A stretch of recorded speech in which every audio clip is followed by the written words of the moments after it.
Okay, everyone. Thank you for joining. We are back with some incredible, exciting information today. Baruch Hashem, we are living in unimaginable times. And I was just mentioning the other day, not on YouTube yet, this is the first mention of this on YouTube, but to the shul over here on Shabbos, to a class I give to a high school on this past Friday, that imagine if, you were alive at the time of the Exodus of Egypt, but you're only caught on that the Exodus was taking place at the 9th or the 10th plague. We know that the Exodus happened as a series of 10 plagues, beginning with the plague of the blood, and then the plague of the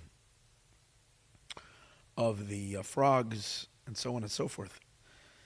So, if you were tuned in and like kind of sensitive to the ongoings, to things that were happening, you kind of caught on already as soon as Moshe came and he gave the information. You believed Moshe that the time of the redemption is here, and then you were really on board, and then you were kind of enjoying the ride, if you might say. You were watching it all go down. God completely, as he says, Asher salalti Mitzrayim, he made fun of the Egyptians. He completely ridiculed them. But imagine if you woke up at the 10th plague and then found out that you almost missed the boat. Can't miss the boat because ultimately the redemption is for everybody. The question is, are we tuning in to what's going on? And what's very interesting, I find, is that in this particular redemption, although the Midrash tells us, the verse tells us in Isaiah, I think, no, it's not in Isaiah, I forgot where this verse is. It says, Ki meitzeischa me'eretz Mitzrayim erenu nifla'os, maybe it's in Zechariah, where it says that as the days you went out of Egypt, I will show you miracles, which means not only that the miracles of the current redemption are going to be as great as the miracles of the going out of Egypt, but they are going to be even more spectacular and even greater. Yet, interestingly enough, although we are already in the midst of that process, without a question, so because of the nature of the miracles of the redemption, that they are in some way, as we will explain in a moment, different than the nature of the miracles of the Exodus, that although they are bigger miracles, and if you're paying attention, you're like wowed even to a greater wow than what happened then, but to a certain degree, they're not making such a big splash. And that's why it's possible to wake up in the redeemed world, in the amazing Moshiach world, but have missed the action. So this is my thing that I'm trying to help the people who fall into this channel, to be able to tune into the action. Like the Rebbe said years ago, open your eyes and see that Moshiach is here already. We're sitting at the table and we have already all the festivities of the future. It's just that we have to become aware and conscious. And although amazing things were going on since the Rebbe said, since 1990, 1991, and 1992, as we discussed the other day, that's when we hit midday on Friday, and the process of redemption was beginning to manifest in the world. But as we are now, as day by day, week by week, month by month, year by year, but even as we're coming now day by day, and even hour by hour or minute by minute, it's actually becoming more visible and more powerful and more revealed for us to see. But the reason why it's possible to miss it, and that's what I'm trying to help share with you my excitement. There are days that I get so excited I simply break out dancing like a lunatic alone. I dance like a crazy man. Even without music, I create my own music and I dance like a mishuganer. But I don't think it's crazy. I think that's, if you're realizing what's going on and how the world is now literally reaching its ultimate perfection and its ultimate purpose for what it was created for, and everything that ever happened from the time the world was created until today was only a preparation for what we are about to witness and we are witnessing, that's a reason to dance. But why would it be in a way that so many, when I say people that are not noticing, I don't mean, people in faraway countries. I mean not only people in the United States, of course, I mean even Jews, and not only secular Jews, or Jews who there's no such a thing as a secular Jew, by the way. The Rebbe taught us that all Jews are holy. Because it says not the Rebbe taught us, the Rebbe revealed what it says in the Torah, that all Jews are holy. No a secular Jew, but people who think they're secular, don't have a visible, conscious connection to Torah and mitzvahs. But not even them, even religious people. And even Torah scholars, that's the wild part of it. Even serious Torah scholars and big rabbis are oblivious to what's going on. I'll give them credit. Maybe it's just because they're not tuning into the news at all. They're not following it. But they would follow some of the news if they would know that the news is an unfolding of prophetic prophecies. So how can it be that we're watching such incredible miracles and it's being missed by so many people? And I don't think in Egypt people missed it. I think it's clear to me the reason is because there is a fundamental difference between the redemption when we went out of Egypt, our first redemption, and our current redemption. The first redemption was at the beginning when the world was very, very, very, very unholy. Because we know that making the world holy is the objective. What does holy mean? Making the world a vessel for godliness. Making the world receptive for godliness. So in the earlier times, the world was very, very unholy. So if God wanted to make a statement, he couldn't communicate, he had to break. So the point of the early of the Egyptian Exodus and all the miracles that happened then, you see Moshe was holding a stick. What do you do with a stick? A stick is to smash something. Moshe was smashing the world. He was breaking nature. And when he was breaking nature, that's how he was demonstrating that there is a God that is bigger than nature, that can override nature, that can suspend nature, that can cancel nature. That was the miracles that now when you break something, it shatters and it makes a big noise. And everybody notices. When a big flower pot or a vase falls down and crashes on the ground, it makes a big noise. So that's why when the plagues happened in Egypt and they made such a ruckus, it was hard to ignore. So most of the people were tuned in, although there might have been some people that were not even paying attention. However, now, the uniqueness of the miracles now is that the point of the current redemption is that the world and nature itself rises up to stretch itself, to extend itself, to expand. The finite limitations of time and space and the limitations and the boundaries of a natural world become unified with an infinite God. And they start acting contrary or in a limitless manner. In other words, they break their norm. In other words, things that are happening that are abnormal, but nothing is shattering, nothing is breaking.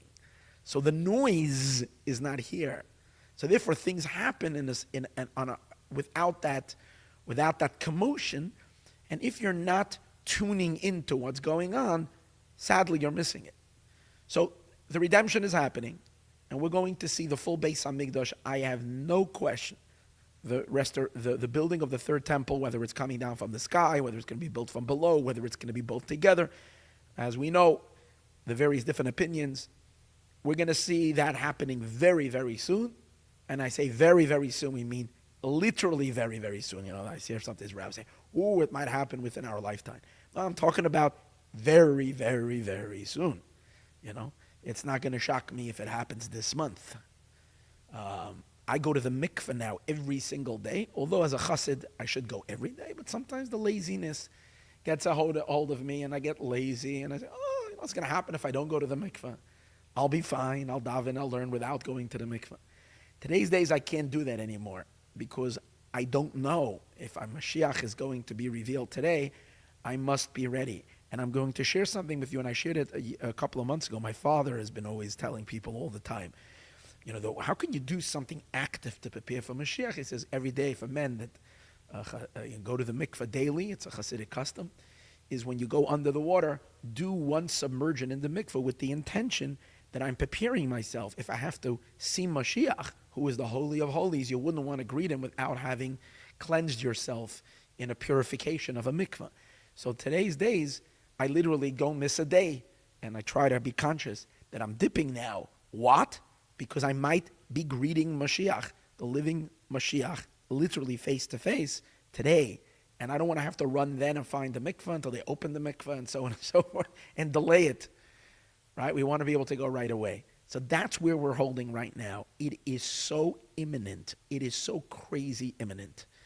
And definitely that it can happen within the week, and definitely within the month, and definitely within the year. So we are in the zone. We are in a spectacular zone with all that we've discussed earlier. However, because of the nature of the world kind of opening up to receive the miracles, as we mentioned, it's possible not to notice them and not to see them. And that's what we're doing now on these channels. And I devoted this Monday night class now to just share with you my personal excitement about what's going on and to help open up my own eyes. And as I give the share, a lot of times, in the merit of those that are listening, there is revelation that takes place. And whatever possibility I did want to dedicate to share. So let's dedicate to share. Someone needs a refuah shalema, so let me do that quickly. I told someone I'm going to dedicate to share, and I forgot to mention it. So this share should be in the schus for Menachem Mendel ben Miriam. It should have a complete and total refuah shalema. Complete and total refuah shalema. I also want to dedicate the share for an uncle of mine, who is my aunt's husband, who passed away last night. Today was the funeral. His name was Rabbi Moshe Zwick. He was the administrator of the Shulamit school in New York. But because it happened in New York, and I forgot to ask my father what his father's name is, but it should be for the sake God knows, it should be Luschus, my uncle, Rabbi Moshe Zwick, and whatever his father's name is, God knows. Let this be to the Luschus of his soul, a really, really special man who did incredible things for thousands and thousands of young women, helping them get a Jewish education. And, the merit of educating people and educating there's no end to that, because it's planting seeds, especially if you influence the minds of young women, all children, but young women especially, who are the foundation of Jewish homes, and what they teach their children goes on and on and on and on. So I'm sure he has enormous amount of merit, but this is to be an extra merit for my Uncle Moshe. Okay, now that is said, back to the class. So let's take a look at some of the things. So first of all, last week's class, which was called Moshiach Completes Subduing the 70 Nations, it's almost impossible not to identify this particular Zohar that we've been all excited about, that we've kind of lived through together as we began to identify the Zohar months ago. And that's what gets me so excited about it. It was almost the only event that I remember that we were able to kind of predict that something is going to happen before it happened. Cautiously predict. Because we don't know. But because the Zohar was being so specific, and the fact that we had the information a few months ahead that a star was supposed to come out on that day, which was the 25th day of Elul, it was exciting to be able to state before, I don't know which class it was, but it was one of the classes. I stated to you, let's wait and see for the 25th day of Elul, September 27th. Let's see what's going to happen. And then that literally what it said is going to happen happened in the most stunning way on that very day, which was the 3 buildings coming down on the Roman city, killing the leader of that city. Stunning. And then the prediction that we predicted based on the Zohar saying that a king will be, when the star will continue on during those 70-day period, and then the star will indicate a ruler coming to power who will subdue, who will, with his pride, and self-importance, if you might say, dominate over all rulers of the whole world, and everybody would be scared of him. That came true. It's stunning, and I told you that that's indicating. I didn't have to say it. Every time I turned to my audience, wherever audience I was, and I read that passage, and you knew that November 5th was happening, no one guessed that it would be, no one suggested that it would be the other person that was seeking to become president of the United States. Everybody said that's got to be Trump. And it was him, right? And he won. So just to add to the thing, did you see that clip today? Or was it today or yesterday when he has the investor from Japan, the leader of Japan's son? And Trump made a deal with him that he's going to invest $100 billion in the United States economy. That was their deal. They had a little news thing, and they announced $100 billion from Japan to invest in the United States. He's not even president yet, and he's already bringing enormous wealth. We'll get to that soon. I want to speak about that soon. But I'm talking about someone who has such power. So while this guy is standing there, and Trump is probably 3 feet taller than him, he's a short guy, and while he's standing at the podium and he's announcing that he's going to invest $100 billion in the United States, President Trump says, you know what, let's double that. I don't understand something. Doubling 100 billion to 200 billion, it's twice as much. Now, it's not easy to get someone to concede 100 billion. Now, to double that means actually twice as much. So he intimidates him, because that's his style. He intimidates him, like this, oh yeah, you can do it, you can do it. And he says, and he kind of half says, he laughs, and he says, he laughs, and he's like kind of, okay, we'll try to do that. We'll try to do that. It's not hard to imagine that he'll get that as well. But that is crazy. It's such power. He's wielding such power in the world now that it is literally stunning. So that was the fulfillment of what the Zohar says. Now you'll say the Zohar, now as mentioned in last class, this is such an important point. You know, the fact that he became president of the United States is not what's exciting me. The fact that he'll bring incredible economic growth to the United States is not what's exciting me. Although it's not bad. I live in the United States, and if the economy is good, then it's good for everybody. We're all doing better, and everybody has parnas, and everybody has livelihood. And probably trickles down that we do better in our center. People donate more money, and that's good, helps us be able to do my work. A good economy is good for everybody. But that's not what's exciting me. What's exciting me is that without a question, based on everything we've been seeing, that President-elect Trump is an agent, is an instrument of Moshiach. It's an instrument of God, and Moshiach's power is the power of Hashem, that Hashem is channeling through Moshiach Tzidkenu to dominate the leaders of the world, and that they should do the will of Hashem, including the elimination of Iran, and threatening and frightening all those that oppose Israel. Israel would have been, without a question, as we discussed in last class, in mortal danger had Trump not won the election. Based on the fact that Iran is pursuing a nuclear weapon, and the Biden administration, and would have continued much worse with whoever would have taken over, that they would have tried to appease Iran, and it would have just been, and restrain Israel, stopping Israel if they needed to attack Iraq to take out their nuclear. Today they asked Trump the question at a press question. They asked him if he will attack Iran. And what was his answer? What a dumb question, he said. What a dumb question. Why? He says, and what do you think? If I'm going to attack Iran, I'm going to let them know before? So common sense. So good. So crazy. What about, I'm going to let them know? No, yeah, I'm going to attack you.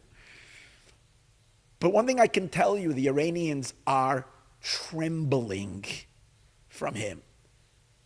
And it's very, very likely, I mean, let's see Moshiach today, so we don't even have to go there. It's very likely that all the hostages will be freed very, very soon, as he warned them before January 20th, which is only 5 weeks away, so that they better have every last hostage out, or else all hell will be let loose. And he's known to be someone who makes promises and generally keeps them. So, that in mind, this prediction of the Zohar, where the Zohar says, as part of, remember, this whole 70-day period that the Zohar speaks of is a 70-day period where Moshiach subdues, the star that's in heaven is subduing the 70 nations. Finally, the last prediction of the Zohar was that at the conclusion of the 70 days, which we had a specific date for, which was the Friday and the Shabbat following the Friday, the 6th day of Kislev, whichever was a week ago, was when the Zohar said that on that day, the land of Israel will shake around the Holy Temple. There will be a trembling. And that will cause a cave to open up beneath the Temple Mount. And from there, a fire will come out that will burn the world. So we were expecting a big event to happen. But it wasn't an earthquake. No earthquake happened around Jerusalem. But it was a political earthquake. The entire Middle East changed. Everything changed. And it wasn't just a political earthquake disconnected from the Mikdash. If it said it's going to happen at the place of the Mikdash, which is Temple Mount, it has to happen at Temple Mount. But nothing happened at Temple Mount. Yes, Temple Mount shook spiritually and took down Damascus. As we discussed in last class, it's important to notice this. As discussed in last class, Damascus and Mikdash are the antithesis one to each other. Mikdash is our holy temple called Mikdash, and Damascus is same letters. So if you put them both on a seesaw, if one rises, the other falls. So even though physically we didn't see anything happening on the Temple Mount, spiritually it shook. It was basically the temple was saying, I'm uncomfortable. Oh, that's a nice way of seeing it right now. I can't stand this building over here, this mosque on top of here. I don't want it anymore. So it shook, like a piece of land seeking to shake something off its back, like an animal getting uncomfortable with a load. You can imagine, like for 2,000 years, the Temple Mount is carrying, not 2,000 years, because the Arab mosque is not there since then. It only came a few hundred years later when they built that mosque on our Temple Mount. Temple Mount is saying, I don't want this on my back. Let me, wiggle my way off. So even though physically we didn't see that trembling, but spiritually, that's what caused Damascus to fall in a spectacular, miraculous, godly way. And as we discussed in last week's class, it happened in a way that makes no sense at all, because the rebels did not have power to take down the Syrian army. Syrian army was an army well equipped with all kinds, with a navy, with an air force, with tanks, and these rebels came in on pickup trucks with RPGs. So the fact that they won and they took over in 11 days and everything just fell, and the rebels ran, and the Syrian army ran for their life. They threw their clothing off, scattered it on the ground, went running, which we discussed last week is reminiscent of the mirror, the biblical stories when God opens up the ears of the armies of those that are surrounding Jerusalem, and they run for no apparent reason other than God scared them. There's no other reason to explain how they all cut and ran. And suddenly, Damascus fell. That's huge. Huge, huge. That's the fulfillment of the Zohar. That's the fulfillment of the, without a question. It happened exactly the day the Zohar said it was going to happen. What do you do when you see that? You know what you do? You take this holy book called the Zohar. See, I'm lifting it up. You take the holy book, the Zohar, and you kiss it. That's what you do. And you say, Moshe emes v'torah emes. Moses is true and his Torah is true. You realize that the Zohar has been sitting in the book for 2,000 years. The Zohar spoke about these events, and it was fulfilled accurately from day to day. Is that not exciting? It is exciting. But what does the Zohar say next? What does the Zohar say next? We're done with the 70 days. Everybody wants to know what now? What now? So it says a cave will open up and fire will come out that will burn the world. Oh, a fire came and burned the Syrian army. World, so you have to understand what world means. World means the world, but world also means concealment. The reason the world is called world is because the way God creates the world, until we fix it, the world conceals on God, doesn't reveal him. Olam miloshen helem. The world is a principle, deep principle from the Alter Rebbe, who we celebrate this week. We're going to connect that soon. Olam miloshen helem. The olam means from the word concealment. There's a concealment and a blocking on the divine. So the fire comes out and burns away everything that's blocking God.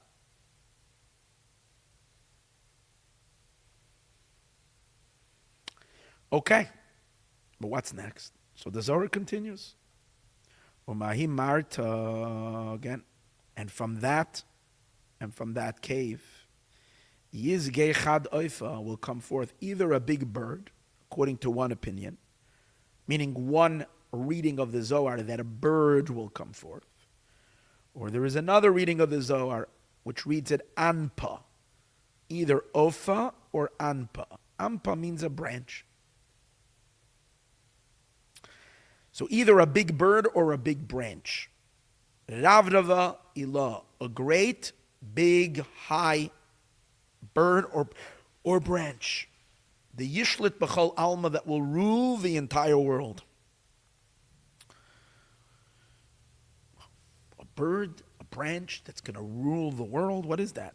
V'lo v'lei isyav malchusa. And to him, kingship will be given. In other words, this will be given the ultimate kingdom. This is Moshiach. And the holy ones, supernal holy ones, will gather to him. That means everybody will flock, whether it's referring to the Jews and the tzaddikim and the righteous ones down here below will gather around this branch, or around this bird, or as the commentaries will explain, this is referring to Mashiach. Who will be giving kingship? Mashiach will be giving kingship. Or it means all the angelic beings from above, all the souls in heaven, everything holy will come down to rest upon him. All holiness will be downloaded onto him. Maybe that's what it means. And at this moment and at this time, the King Mashiach will be revealed. B'chol alma, in the whole world. V'lei isyav malchusa, and to him kingship will be given. It seems like everything that we needed to check off before Mashiach comes, we've checked off already. It seems like we're holding right now by the time of the revelation. Nothing else to happen. A branch comes out. Who is Mashiach? Now obviously we understand that's metaphoric. Mashiach is not a branch and Mashiach is not a bird. Mashiach is a person. But there is a soul of Mashiach, a bird, a branch. We do find that in Isaiah, chapter 11, very important number 11, chapter 11, the verse refers to Mashiach as V'yotzer choiter migeza Yishai. That's from the son of Jesse, from the son of Yishai, a branch a shoot will shoot forth. So you see it's compared to a tree. So this is what the Zohar is talking about. A tree. Shevet, like Shvat, which is the 11th month, the Rebbe's month. Shvat, Shevet, a tree. Okay. Now the Zohar does say that at the time, because a lot of people say, well, you're saying Mashiach is coming and it's literally here, but why are there tragedies? Right when I started the class, I mentioned that someone needed a refuah shalema. There's a tragedy. The person, whatever, hurt himself. Needs a refuah shalema, needs a healing. I mentioned that my uncle passed away. Mashiach will come, no more death, no more darkness. But then there are things, a little boy was killed by a terrorist last week. Beautiful Jewish boy. 10-year-old boy, didn't do anything wrong. Was sitting on a bus. And the terrorist opened fire on a bus. Randomly. Because they don't care if they're killing men, women, or children. They're not trying to kill the soldiers that they're looking as oppressed, they're just shooting randomly to kill whoever they can kill. They killed a little boy. Then what else? I don't want to be a bearer of bad news. I'm just thinking of simple tragedies that I heard of just recently. Sure. So, and we still don't have our hostages back, which is heart-wrenching. So let's see what the Zohar continues. That while all this is happening, it will still be a time of difficulty. The Zohar says like this. This is the next passage of the Zohar. U'bnei alma b'shata diyizgali, and the people of the world at the time when this revelation is about to happen, yoin mishtachchen ba'aksa baser aksa, are going to find themselves in trouble after trouble, in difficulty after difficulty. V'sanei and the Yisrael Yizgabrin, and the enemies of the Jews will still be in a state where they think they can fight the Jewish people and still become strong. It means anti-Semitism will still be prevalent in the world. While all this is going, instead of the idiots, I'm sorry for using the term, instead of the utterly stupid idiots, anti-Semites around the world, that they should begin realizing that that Israel is winning and the Jewish people are winning. And now is the time to support Israel. If you know what's good for you for all of eternity, it would be a very good idea to be in support of the Jewish people. Instead, people are still acting out and still canceling things. I just saw right now, there was supposed to be a beautiful concert in London. A dear friend of ours over here at Mayan, he used to sing here all the time, famous Jewish singer these days, Benny Friedman, was supposed to have a concert in London, I think on Hanukkah, and then under the organization called Am Yisrael Chai, the people. And first of all, they were trying to secure a location in London, and every single venue was shutting them down.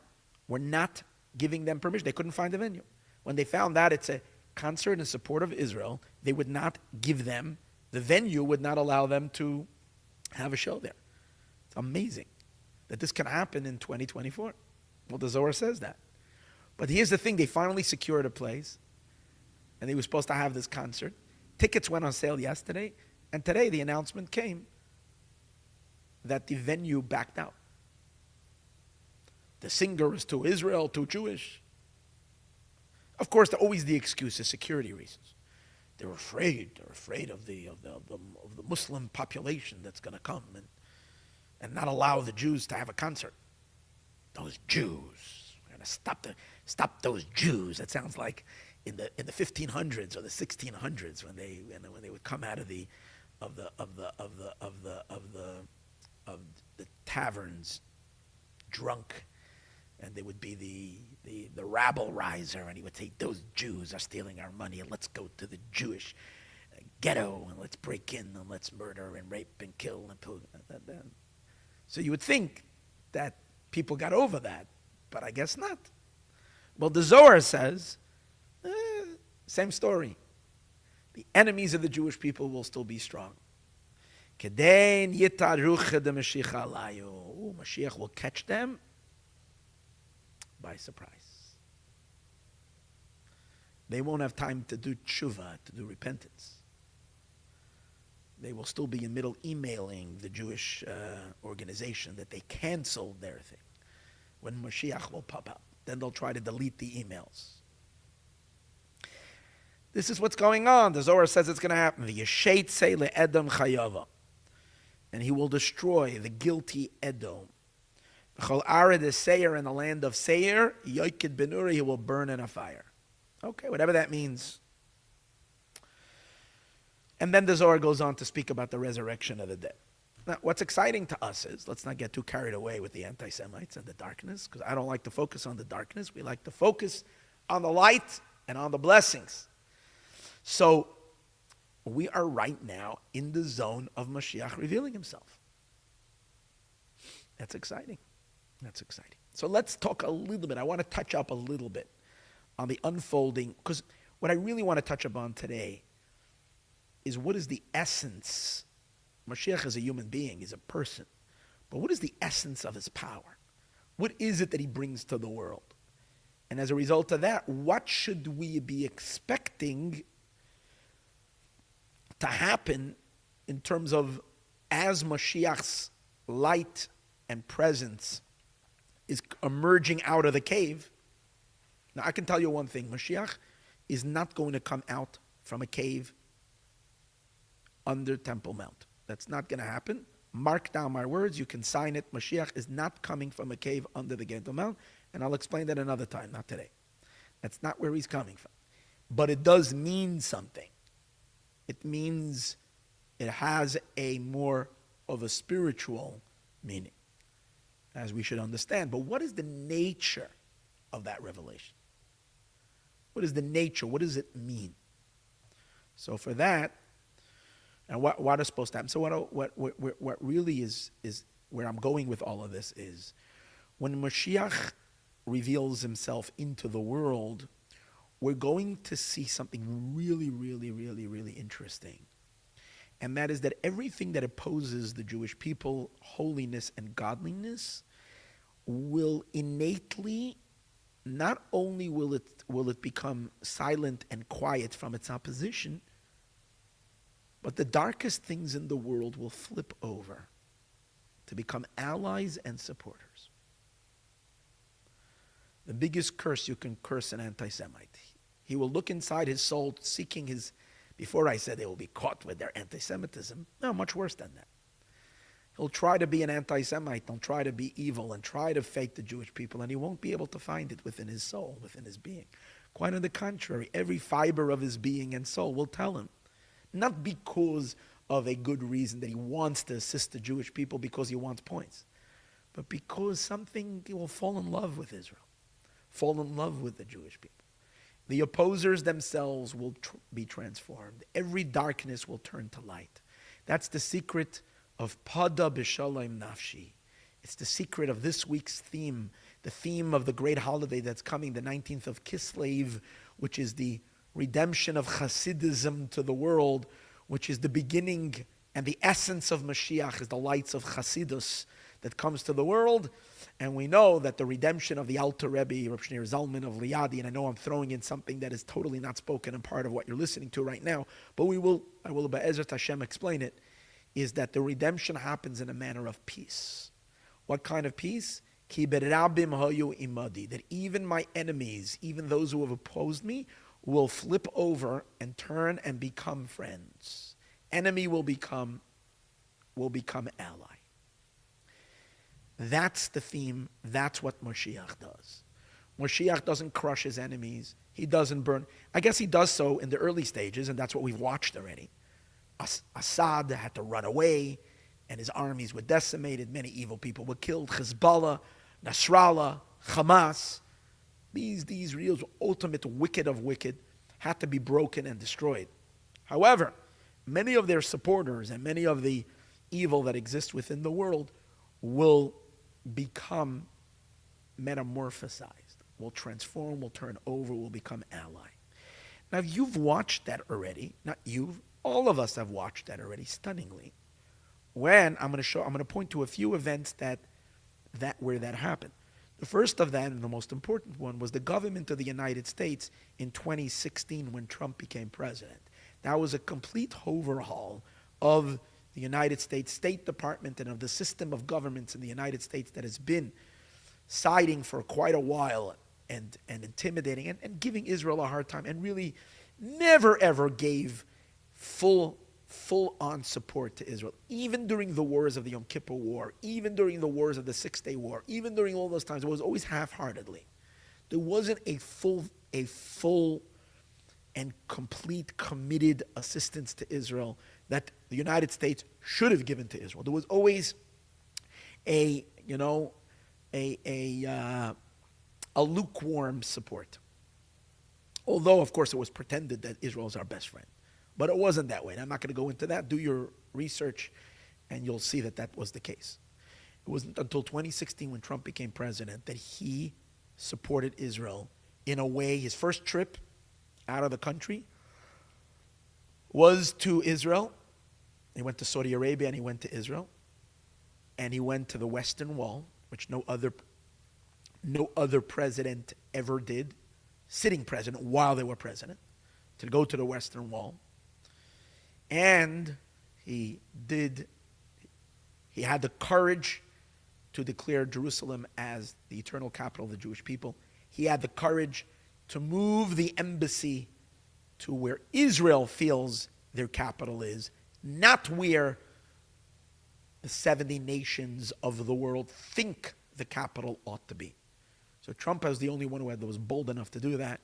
And he kept on doing. So he's a full-fledged friend.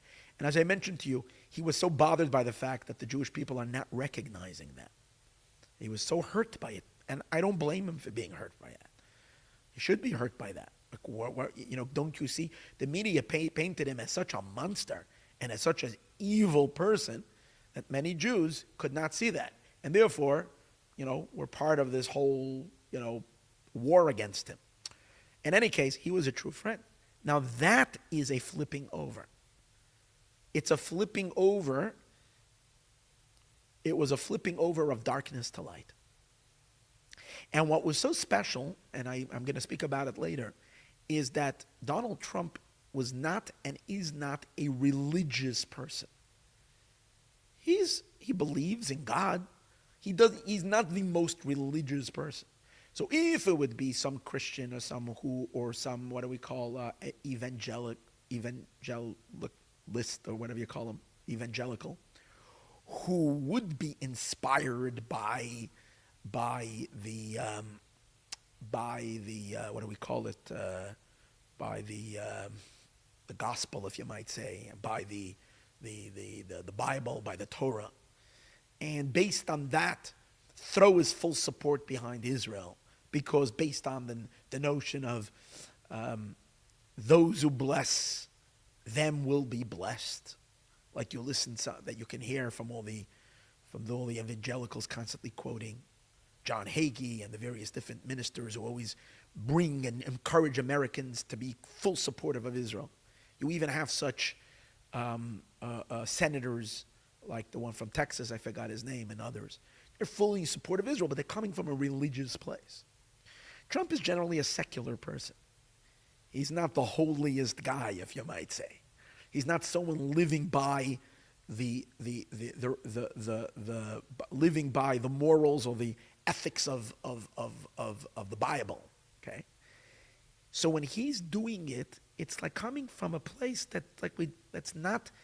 it's not someone telling him to do so. It's an organic type of like an internal transformation. And what makes it even more interesting is that he's a descendant of Germans. Now I don't have to say on this channel what the Germans did to the Jewish people just a short while ago. Now, his great ancestries, I don't know how long ago they were in Germany, but they're part of the German people that was not so nice to us. Let's just put in the nice words, right? 6 million Jews were murdered just less than a century ago by the Germans. So if someone who comes from that background, so in other words, his gene pool is made up of German blood, which has been the biggest foe and enemy to the Jewish people, for him to organically, almost without explanation, be such a friend to the Jewish people and be of such support. Now the difference, however, this is very important to understand, is that the first term that he was president, when he was president 45, he was very limited because everybody was fighting him. He was busy being persecuted day in and day out. It's a miracle that he got anything done, yet he got done more than so many different administrations. He got so much done, but it was with enormous pushback at every single move that he did. In today's days, everybody's falling in line. And he's getting support from everybody, so his power is incredible right now. So if he's going to support Israel right now, which we know he is clearly going to do, even to a greater degree that he did it before, it's going to be like we've never seen before. It's going to be with an entire America behind him. That's huge. That's very, very big. Very big. He's going to be so much more thorough and deep. He even said it today. He was asked in the press conference, he was asked if he met with some giant, I forgot, what was it, a business or some big guy, either from the media or from, I don't remember what it was. So he said, yes, I did. And then he says, it's kind of interesting, he says. Last time, and it's very different now, he says, than in 20. Last time, everybody was against me. And now he says, they're all seeking me out. You see, Zuckerberg went to him and everybody. They're all coming. And he said, maybe I changed. Maybe, I don't know. Maybe, I don't know why. He said, maybe I changed. Which, by the way, we did mention the idea that he got, when he got the bullet in the air, and he stood there and he said that I shouldn't be alive, and I'm only alive now because of God, which he said by the Republican convention, was I'm sure, a transformative experience. So again, but what we're seeing is, so first of all, the transformation of Mashiach. So I'm saying, what you've been watching in the last 30 years from when the Rebbe said that the time of the redemption has arrived, Moshiach's power in the world is affecting a very deep transforming of of entities that are against and not holy, that are becoming synchronized with holiness. They're becoming aligned with holiness. But now let's take it further. What did he do during his presidency? He made the Abraham Accords, which basically involved, I think he aligned in the Abraham Accords, at least four countries, Arab countries, that were till then considered total enemies to Israel. And he brought them all to make a pact and an alliance with Israel. And you can tell it wasn't just paper. They had a serious interest in building bridges and creating a bond between the people of the Emirates and of whichever the other countries were there. I forgot already. Morocco was one of them, but there were another two as well. One after the other were what's that? And you're talking about countries representing hundreds of millions of Muslims. That was a deep shift and a big change that we've watched. And this is all in the first term. Then sadly 2020 happened. And as I discussed in the earlier classes, to me, again, I'm not a prophet. Whenever I'm saying over here is not prophecy, but I'm pretty sure, based on everything that I've studied and learned, is that what we've watched in 2020 was an enormous pushback by the forces of anti-redemption. The forces that are trying to hold the status quo of exile and stop the redemption in its track, which is kind of the idea of the Gog and Magog force that is fighting redemption. They fought him like no other, like I don't know if any other person was ever persecuted like Trump was, and got him out of office and put Biden in there, which was a continuation of Obama and all those, and that whole mindset, which demanded that Israel kind of go on the path of a two-state solution, which really means surrendering the Temple Mount and no redemption.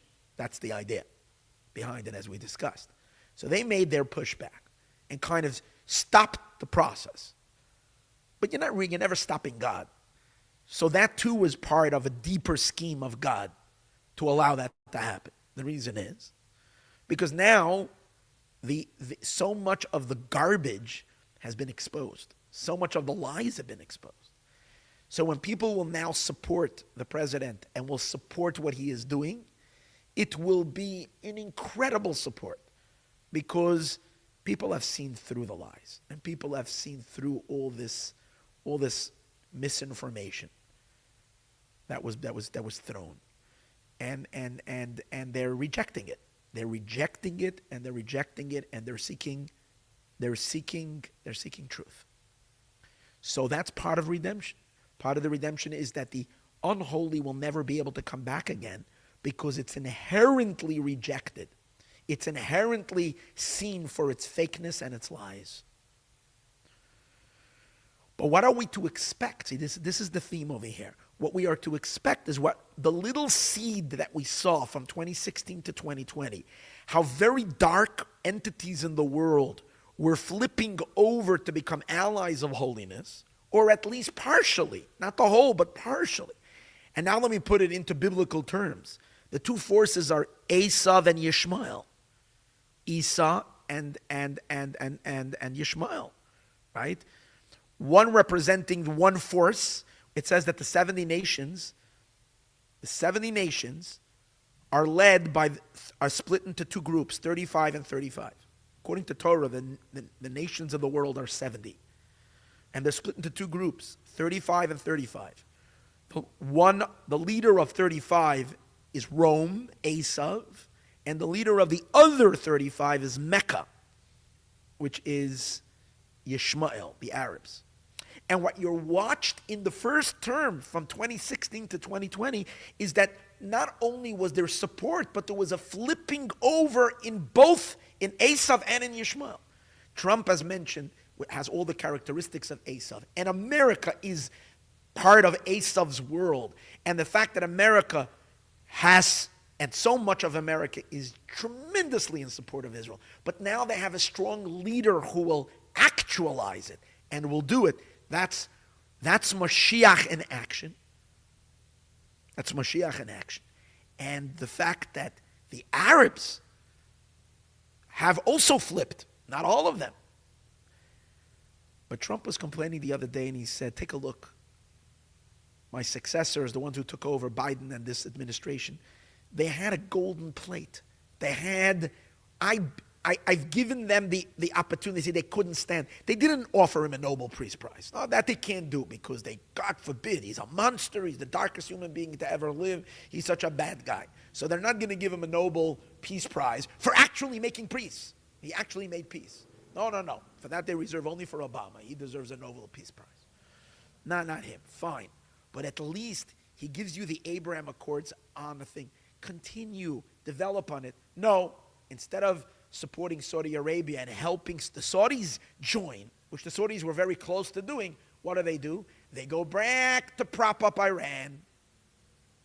This is amazing. It's crazy. As you see, it's the anti-Geula force.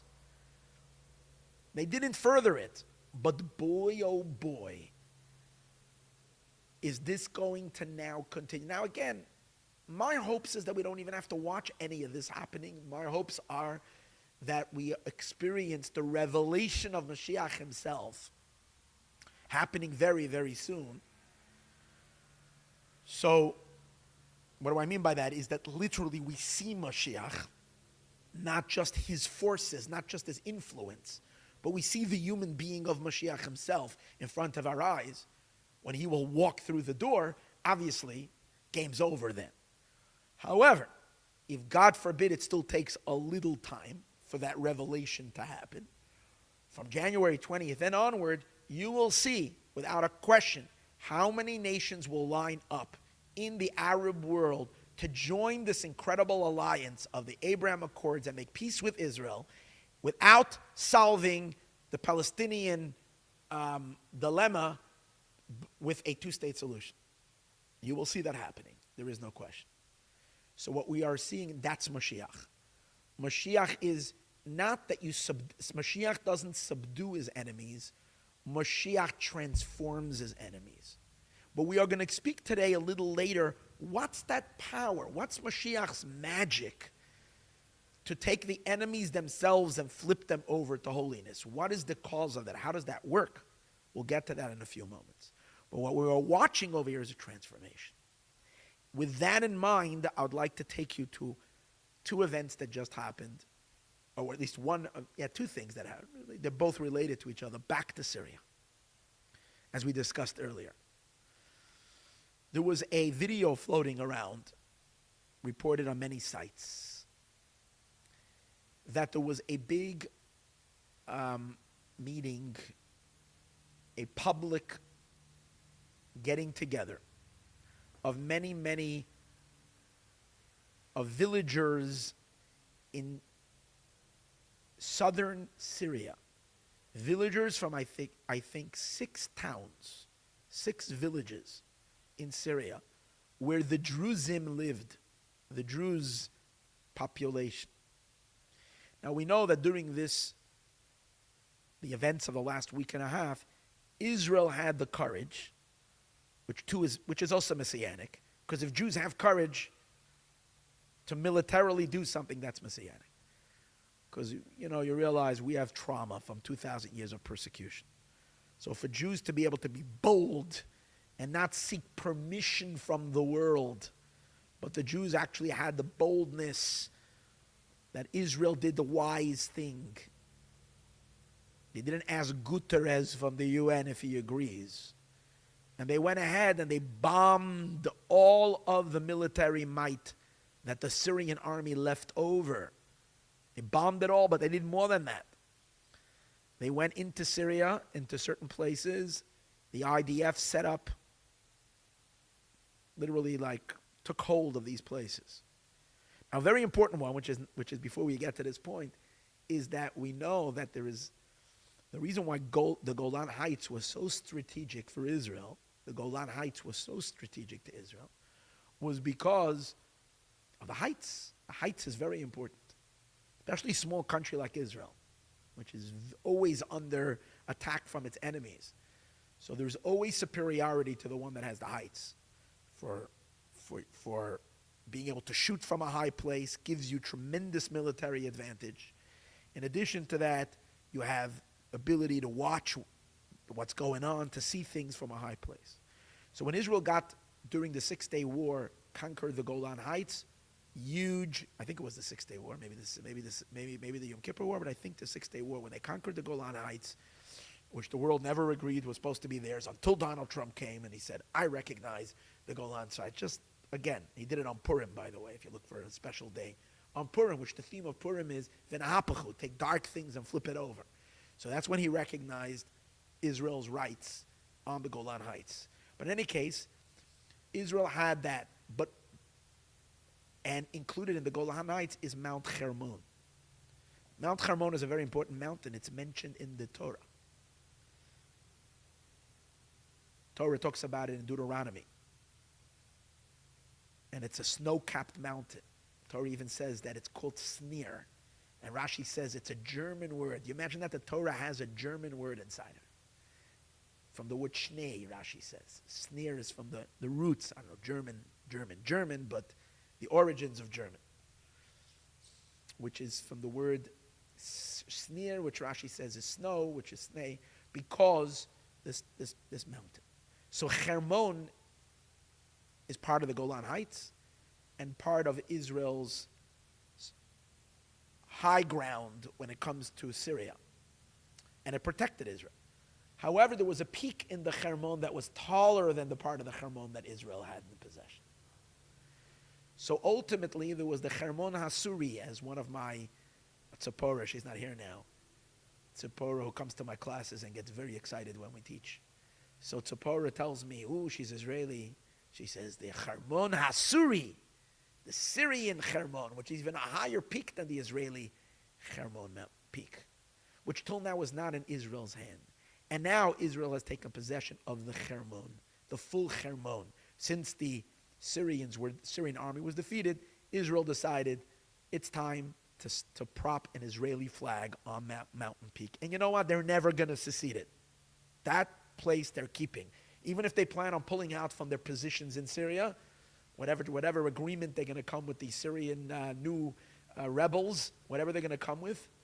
However, it was important that this they're going to keep, without a question. Now, again, I'm not getting into the whole details of it, and I didn't research it. And I'm sure if I would research it, we'd probably find a whole lot of deep Torah of what this means. But my heart tells me, even without the fact that this is the highest peak in that whole area, the Hermon peak, spiritually it's also high, because everywhere in the world, everything physical is a reflection of the spiritual, especially in the Holy Land, where God's eyes are upon the land from the beginning of the year to the end of the year, as the verse says. Everything in the land of Israel has such significance. The fact that the highest, until now, the fact that the Hermon was in the hands of the Syrians, which were enemies of the Jewish people, they were at war with Israel, meant that the forces of darkness had superior heights, spiritual heights over Israel. The exile was still hovering and looming on top of the redemption. Now that they're gone, and Israel has put that flag on top of it, meaning that it's in Jewish hands, what does that mean in terms of redemption? We've conquered the heights. That's enormous. But here's even a better story. And I'm sure many of you have seen it, but what I would like to do is I'd like to give you a little bit interpretation, if possible, of what that means and why it's so significant. So around on the southern side of Israel, there are some village, not the southern side of Israel, southern side of Syria. There are Druze villages. And when the IDF went in order to set buffer zones to protect us, the IDF doesn't, wanted to make sure that these new Islamists, because there is the fear that a lot of the leaders of the rebels, or some of the leadership and the rebels themselves, have always been strong people associated, used to be with Al-Qaeda or maybe with ISIS, and therefore dangerous enough to be very suspicious, which obviously. So Israel had to create a buffer zone to protect itself, right? So they went in there and destroyed whatever they needed to destroy and take whatever the control they needed to. So the Druzim in these villages came out all together and begged Israel. They had this big meeting in which they petitioned Israel that Israel should not leave, but that they should take these villages and make it part of Israel. In other words, expand the Israeli border to include these villages into Israel. So the villagers themselves are begging Israel, we don't want to be any more part of Syria. We've had enough of being under the Syrian regime and whoever is going to take over. They might be a little better, but we're not thank you and no thanks. We don't want them. We'd rather live under Israel and the only democracy in the Middle East. We'd rather be part of you. Please. I don't know so far if Israel made a decision regarding actually taking those villages and making them part of Israel. Of course, the entire world will scream, whatever, how dare you do so. I don't know what happened. But I'm talking about the very idea itself that they were asking to become part. Now, what else they did was, in those villages, is they took Syrian ammunition and arms. I just saw a story today. They took all kinds of ammunitions and arms and so on and so forth, and they were handing it over to the IDF. So it wasn't the IDF bombed a lot and took out a lot of their ammunition. But here, the villagers themselves, the people themselves were coming and saying, here, take it. Incredible, right? What's the deeper story? What's the deeper meaning? So this is literally something that ought to give us goosebumps. When Abraham had the vision the first time, not the vision, when Abraham has the first talk with God, and God promises him the land of Israel, God promised him a land not of 7 nations, but a land of 10 nations. Including in those lands were the land of Cani, Kenizi, and Kadmoni, which those lands are very much larger than what Israel has today. In other words, Israel doesn't even have the land of the 7 nations completely. What we had when Joshua brought the Jewish people into the land of Israel. Part of Jordan, I think, was always part of Israel. Just now we don't have it. The land of the 7 nations. Again, I'm not an expert on the maps, so I'm not going to try to say things that I don't know. But what I do know for sure is that the land of Cani, Kenizi, Kadmoni, which are the lands of Edom and Ammon and Moab, that's the other name for them. The Edom parts include much of Syria. And maybe going all the way up close to Turkey. I'm not exactly sure of the map.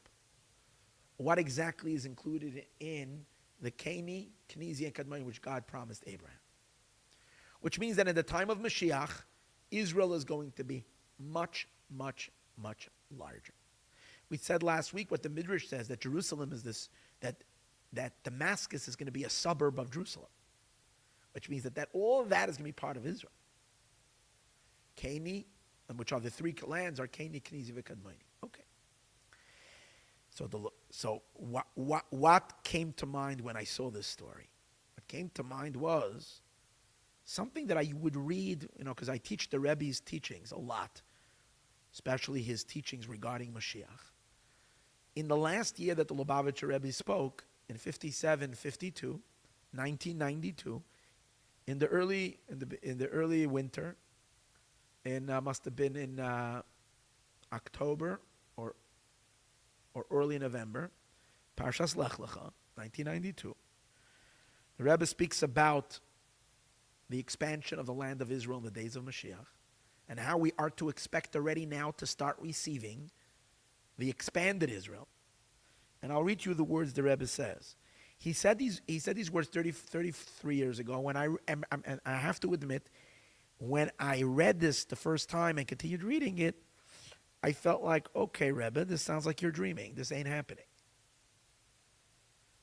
But on the other hand, I knew when the Rebbe says something, he knows what he's talking about much better than me, because he's speaking the word of God. I'm just a small little peepsqueak over here. He is the great Rebbe, right? But this is what the Rebbe says.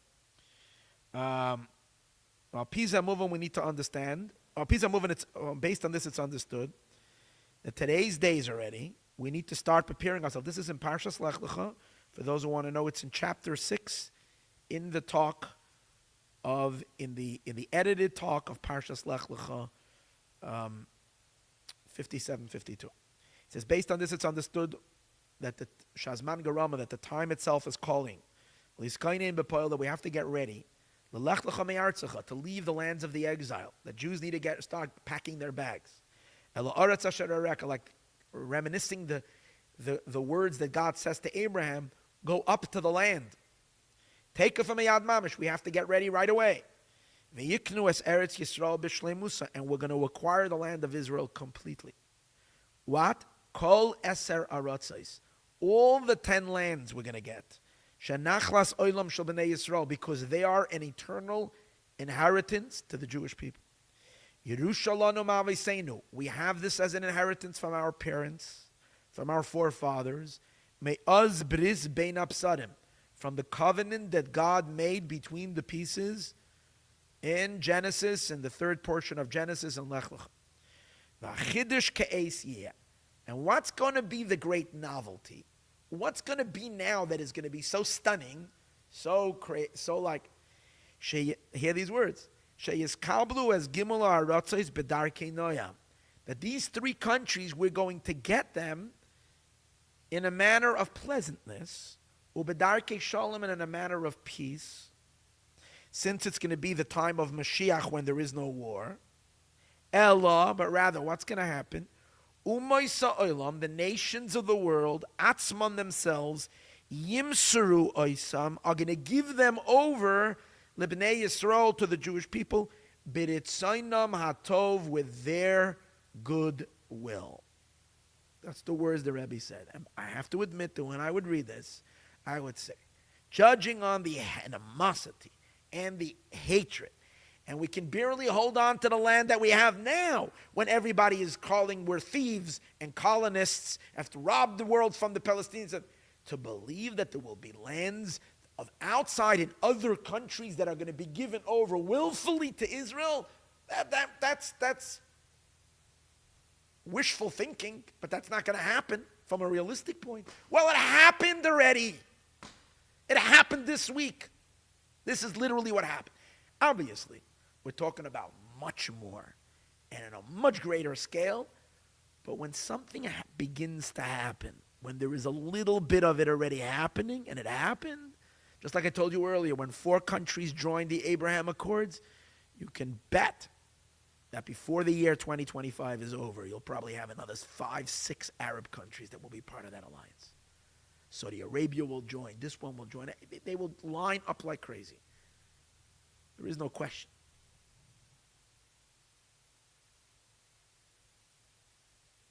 And the same over here. They are already giving it over. B'ritzaina matov, with their goodwill. And what was extra? To spice it with extra spice. When did this happen? That video, which was circling, happened last week, Thursday. On Thursday is when this meeting from all these villagers in the town, and they sent a petition to the IDF, please accept, don't leave, we don't want you to leave, we're not letting you leave, you're staying over here, you're not going anywhere, we need you to stay. Talk about miles and miles into Syria. I'm not exactly the kilometers, how far in, but a pretty decent piece of land. Now, this past Thursday,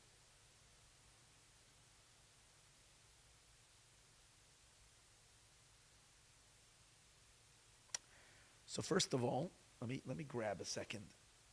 Give me just 1 second. I'll grab a calendar here.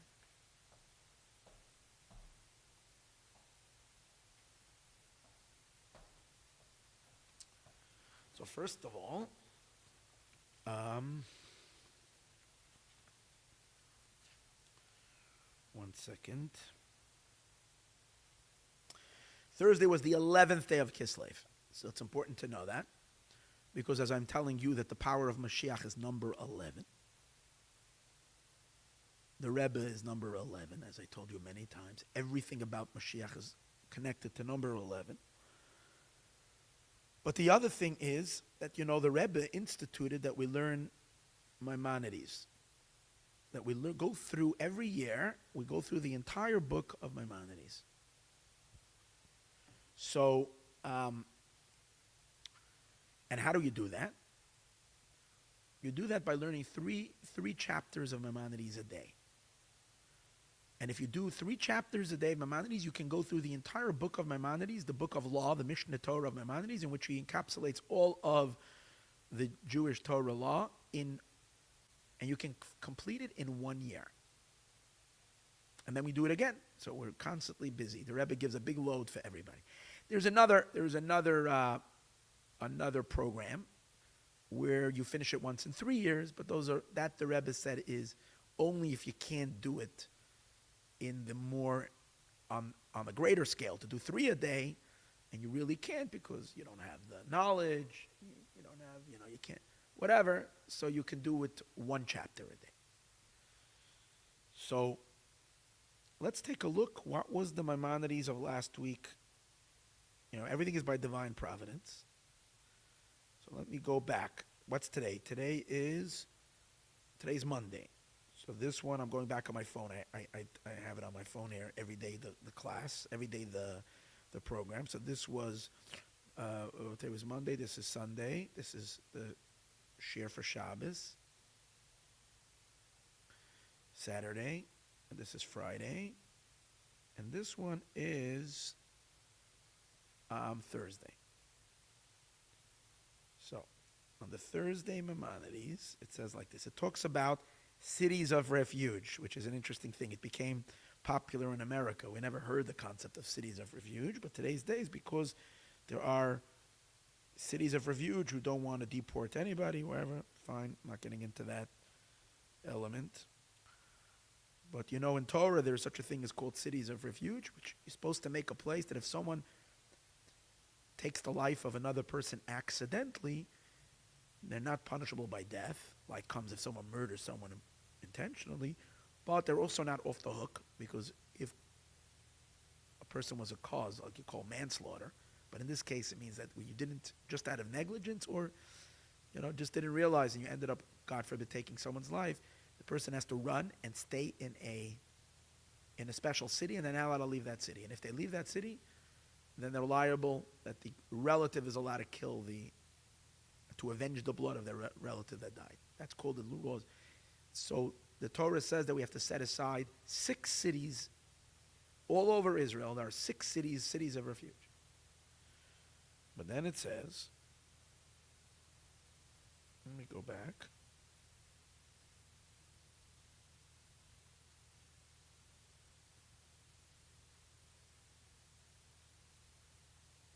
Oh, this is in the Laws of a Murderer, chapter 8. There's the laws of a murderer and guarding your life, whatever, chapter 8. Now remember, this was the third chapter of the last Thursday's learning. B'yemei hamelech HaMashiach, in the days of the King Mashiach, Moisifin Shalish Acheres, we add on 3 more cities of refuge. Al Elu Ashesh, on these 6. In addition to the 6 cities of refuge, there's going to be another 3. Which are the 3? Shenamar, because the verse says in Deuteronomy that you should add 3 more cities. Vehechen Moisifin Oisan, where do you add them? Ba'arei HaKeni v'HaKnizi v'HaKadmoni. In the lands of Keni, Knizi, and Kadmoni, which means in these extra territories that are going to be added onto Israel, that's where you do this. Shenichras L'Avram Avinu Alei Bris, because when Abraham had the covenant, the original promise with God, God promised them 10, but when God brought the Jewish people into the land of Israel through Joshua, he only gave them at that time 7. V'adayin lo nichbeshu, and these have not yet been conquered. And and this is what the Torah says, V'im yarchev Hashem, eventually when God will favor you, that's what the verse says.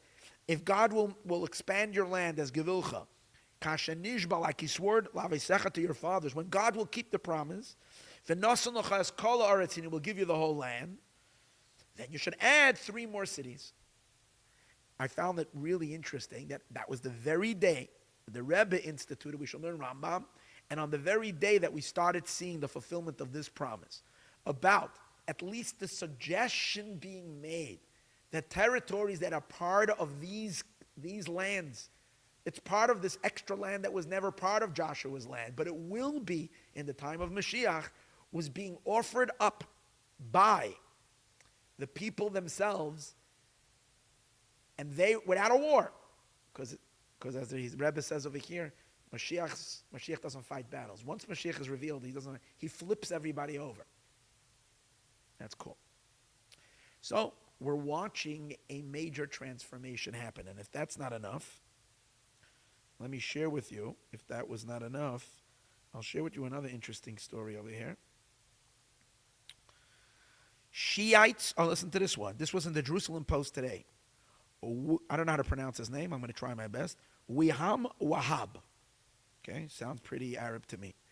Wiham Wahab, who was known to be a supporter of the Islamic Republic Axis, made a series of unexpected remarks. What was it? Shiites should make peace with Israel, Lebanese party leader says. So let's understand something. This is a Shiite. The Shiites were always part of the Iranian. So till now we're talking about, okay, the Druzim, they were always kind of friends to Israel.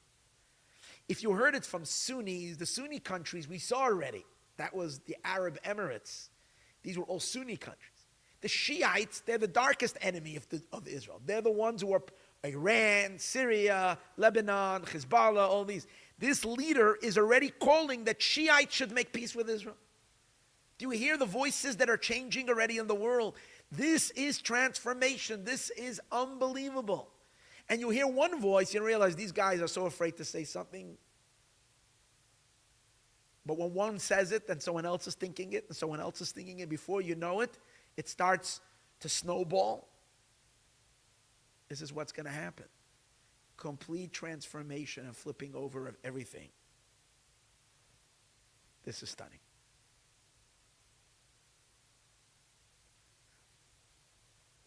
Now, before we're going to continue back to what I was saying for, to really explore, what's the essence of that powerful light that takes the greatest adversaries, takes the greatest enemies, and converts them to allies, transforms them. Before we go there, let's talk about one more interesting thing that happened last Thursday, since to me, Thursday was a very important day because it's the 11th day of Kislev. And 11, again, the number that we're always here to look out for. The power of Moshiach and the number of 11. So something happened, also converting. Just like Trump himself is a conversion of German descent, the greatest convergence is that I think and I'm not the only rabbi who says this, I'll get this from a lot of rabbis.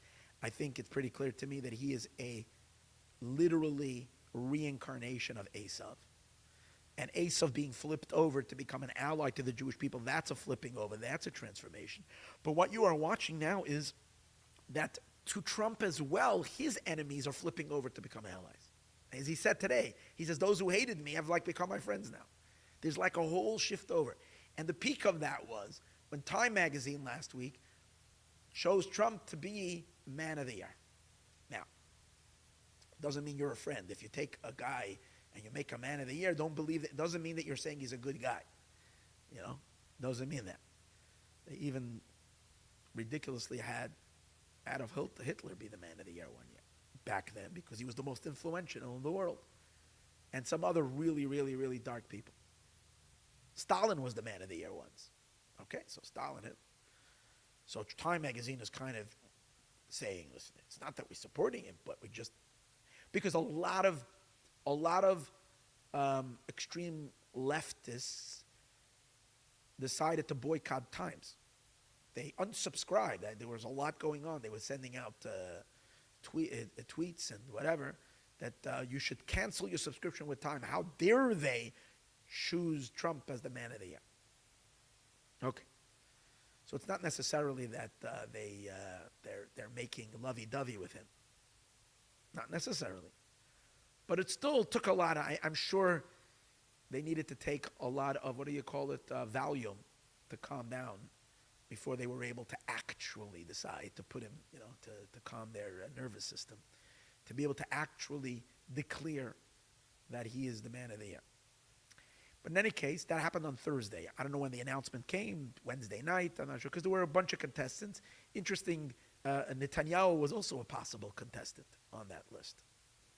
But they chose Trump. And I think as a consequence of that, I'm not exactly sure how one leads to the other and what's the connection, but I know it was connected.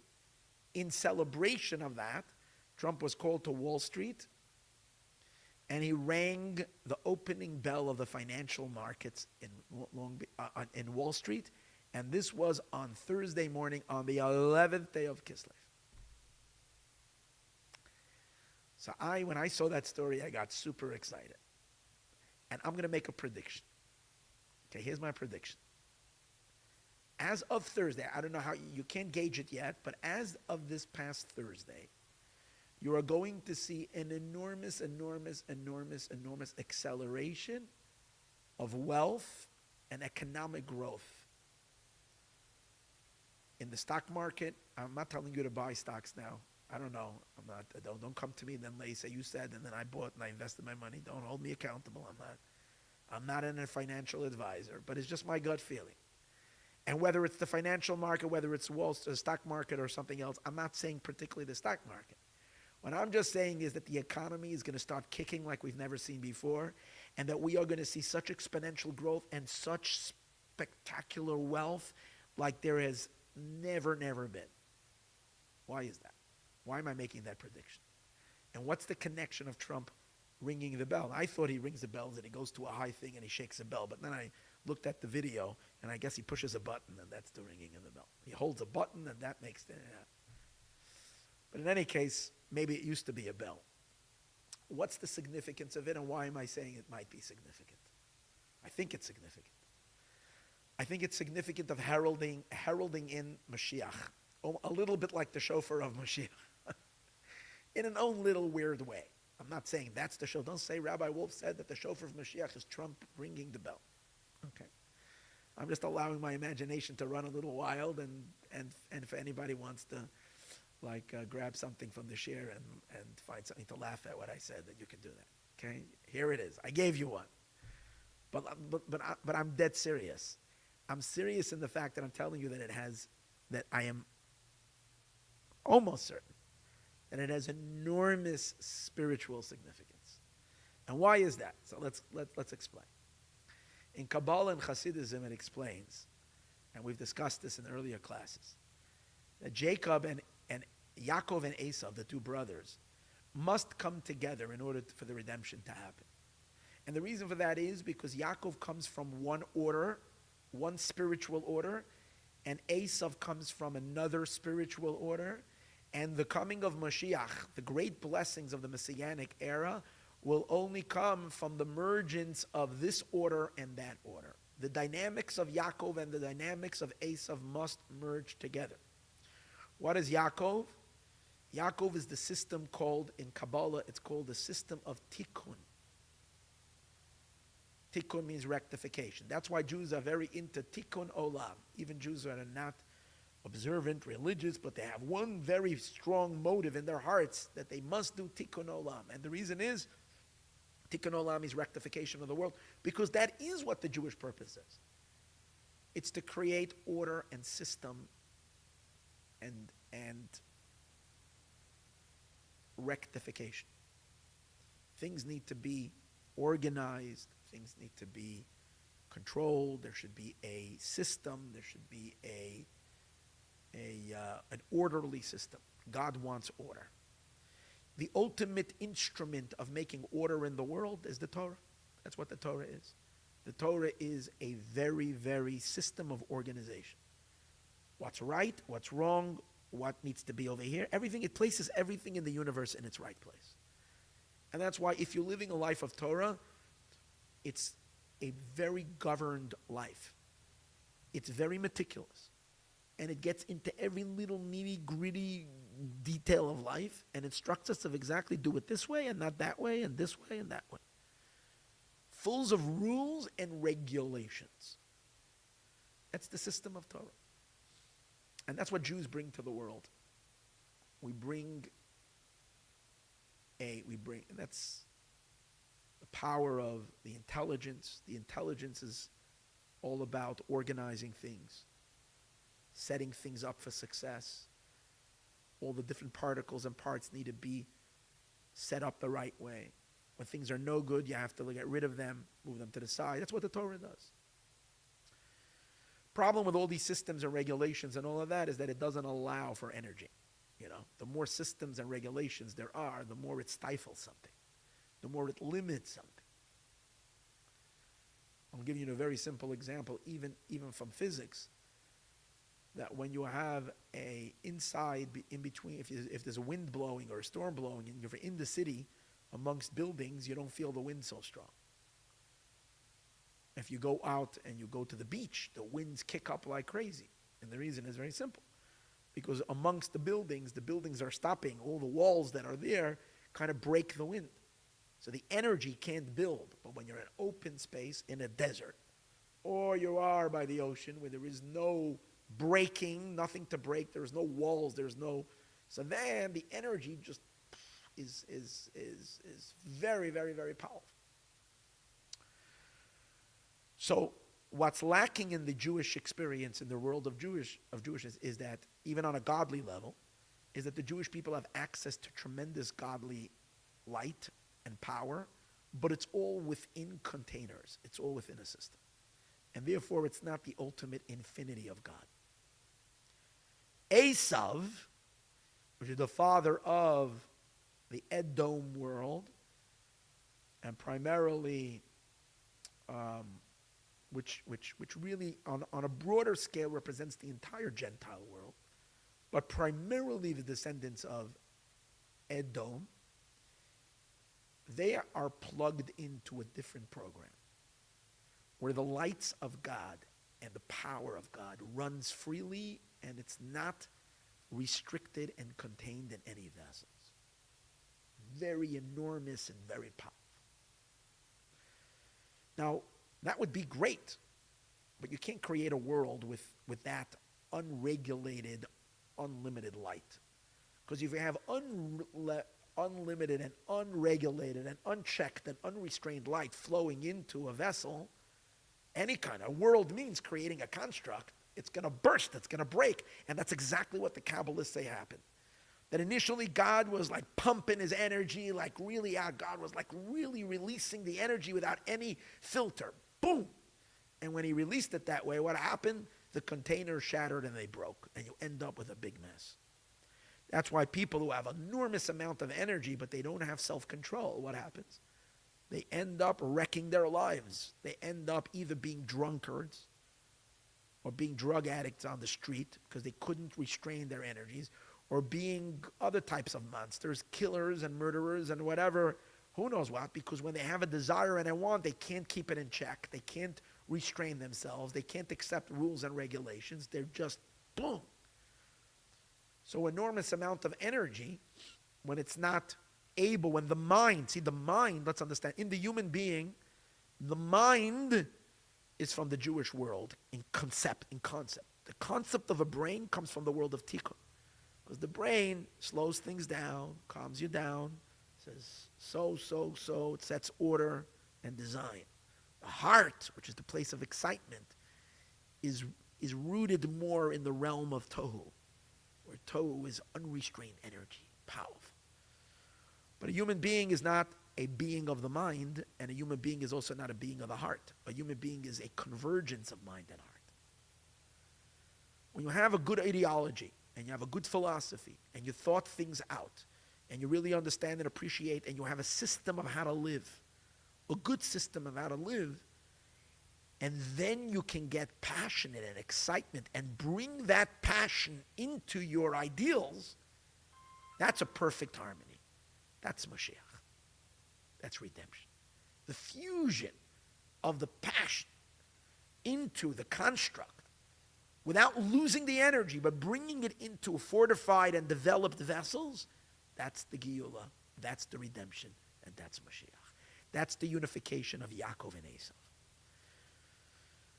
Now, throughout the entire, and this is a long, big study of Kabbalah and mysticism that explains all of this, but in order for Yaakov, in order for the redemption to happen, as we see the story of the book of Genesis, and then later the story of the Jewish people and Esav's descendants, is that's our story. You know, Yaakov continues to develop the Jewish world, receive the Torah, go to the land of Israel, build the land of Israel, and so on and so forth, ultimately building a temple and so on and so forth. But the ultimate revelation that's going to fill the entire world with light will only happen when Yaakov reaches out to his brother Esav and rectifies his brother and helps Esav connect to his enormous energy and connect to that enormous energy and settle that energy into the vessels.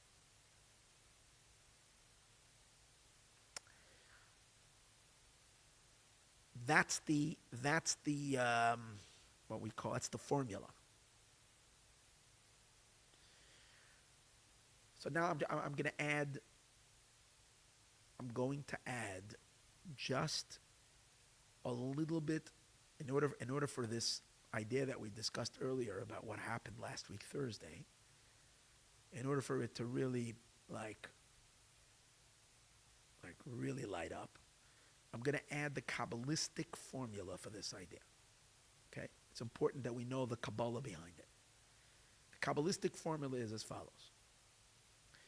That initially, so let me first, before we do the Kabbalistic formula, these forces that I just mentioned earlier and the rectification, the way it played out when God created the world is as follows. The Kabbalists say as follows. And this also has Talmudic origins as well, Midrashic origins as well. It's not only in Kabbalah. So it's not just an idea from the mystics, it's also an idea that is hinted to in regular Jewish literature, not just in the mysticism. The Midrash tells us that initially when God created the world, God was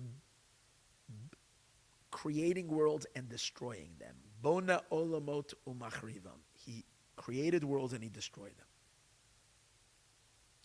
And then God was not pleased. Then he created a world and he didn't destroy it. And he said, this is good. So what is the deeper understanding of this is as follows.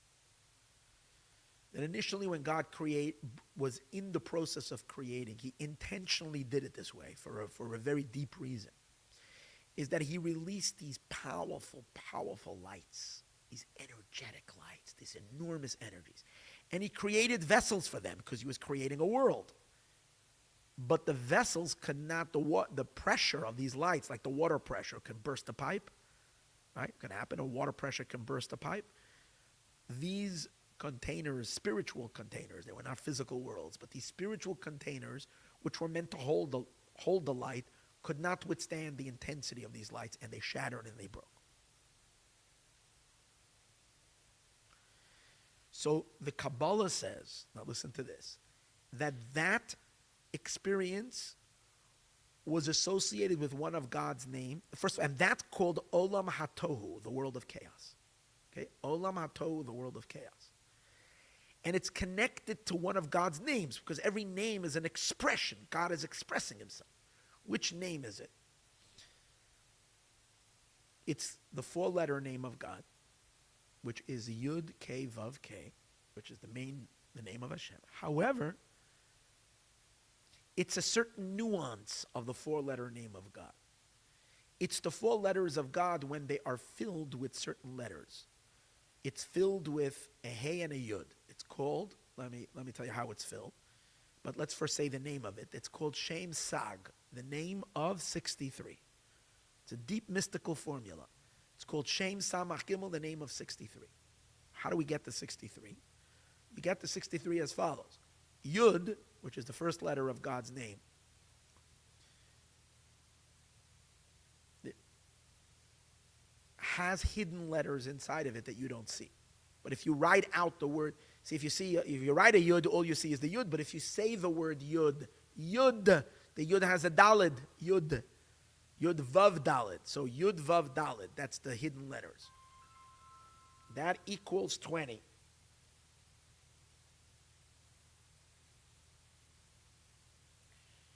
Yud Vav Daled equals 20 because Yud is 10, Vav and Daled is another 10. Vav is 6 and Daled is 4. So that's 20. That's the Gematria 20.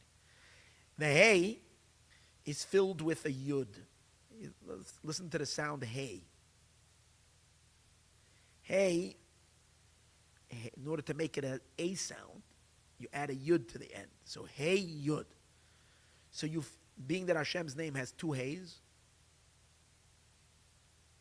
since God's name has two Heys, so you have Hey Yud and Hey Yud. Each Hey Yud equals 15. So 15 and you have another, so you have to add 15 and 15, which is 30. So now let's add the 30 to the 20. What do we have so far? 50. Yud is 20 with the hidden letters, and the Hey is 15, and the other Hey is another 15. Because Hey is 5, and Yud is 10. 15 and 15 is 30. 30 plus 20 is 50. 50. Okay. Now we're left with one letter that we didn't fill yet, and that's the Vav. So what we do over here is, we fill the Vav with an Aleph. Vav, like it actually sounds, Vav. When you spill it with an Aleph, you have two Vavs, Vav, Vav, Aleph, Vav. Vav, Aleph, Vav. So Vav is 6 and Aleph is 1. And you have two Vavs. So it's 2 times 6 is 12 plus 1 is 13. So 50 plus 13 is 63. So that name of God, 63, was the name of God that dominated in the world of Tohu. That was the mood that God was in, if you might say. God was expressing his energy without withholding. He was letting it's almost like saying that God allowed his emotions to go freely, unchecked. For that reason, I'm going to share with you a very, very powerful secret, which is very important for this idea. The word Samach Gimel, which is 63, if you change the letters, you get the word Gas. Gas means dense. Sometimes it's used to refer to an arrogant person. The sages say that you're not allowed to be Gasis Haruach. A Gas Haruach means someone who's very arrogant in his own spirit. And here we're saying the word Gas on God, because we know God is very humble. But in the world of Tohu, God was not exercising his humility. God was just allowing his emotions to come forth. God was being bold. That's what the world of Tohu is. It's boldness.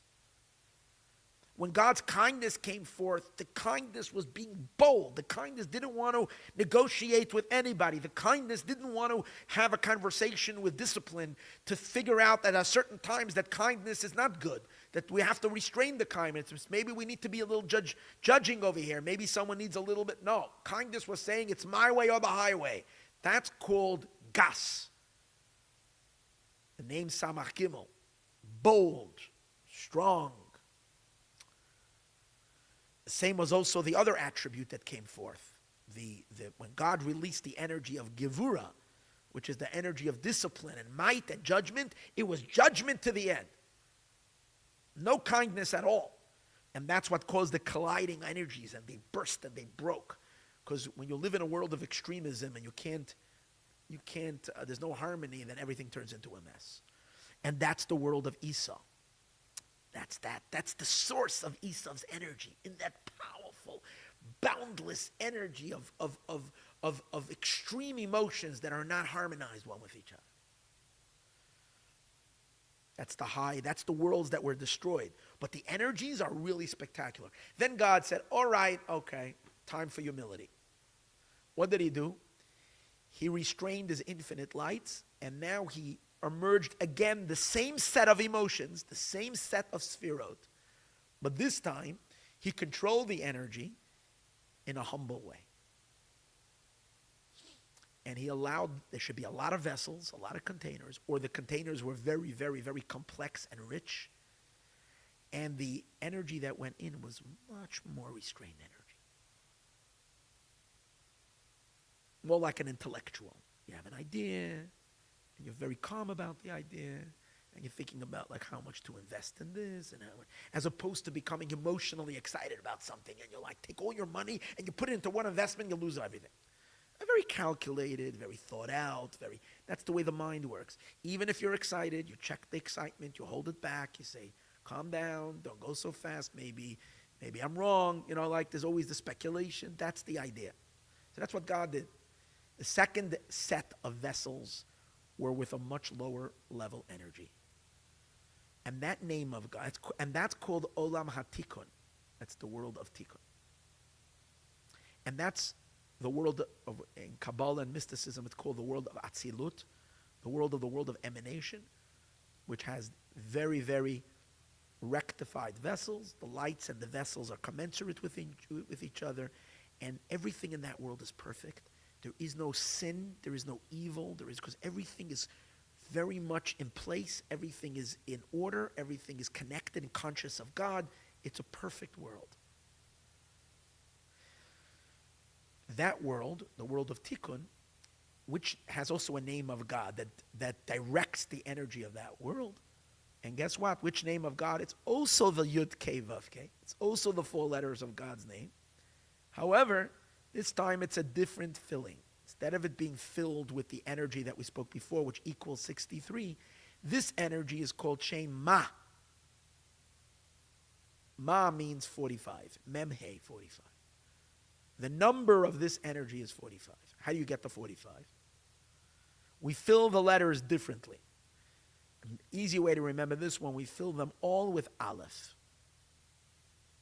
Besides the Yud, in the Yud there is no Aleph. The Yud remains the same. Yud, Vav, Dalid. Yud is 10, Vav and Dalid is another 10, Vav is 6 and Dalid is 4, so together it's 10. So together you have 20. Yud remains 20. However, the Hey, unlike before when the Heys were 15 each, because Hey Yud, let's remove the Yud, which is 10, and instead of the 10, put in an Aleph. Aleph is 1. So the Heys become a Hey Aleph. So you have 20, and then you have 2 Heys, Hey, the first Hey and the latter Hey of God's name, each one equaling 6. 6 and 6 is 12. 12 and 20 is 32. Okay, so far we have 32. And then we have the Vav. The Vav stays like it was before, because the Vav is filled with an Aleph, like we had before. Vav, Aleph, Vav, which equals 13. So 32 plus 13, boom, 45. So this name of God is the name of 45. Now, what does the word Just like we said before, the word expresses.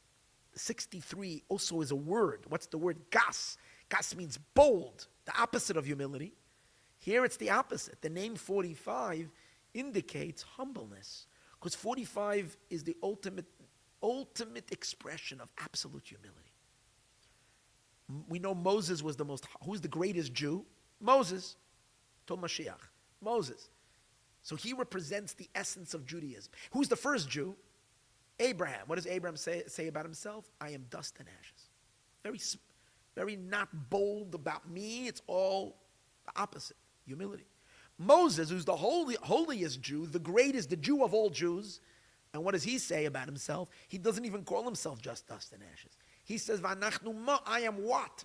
What? I don't even have, because dust and ashes is still something. I am what? I am nothing. I have no substance at all. Comes out that the energy of 45 is an energy of humility. And on God's part, it's also humility.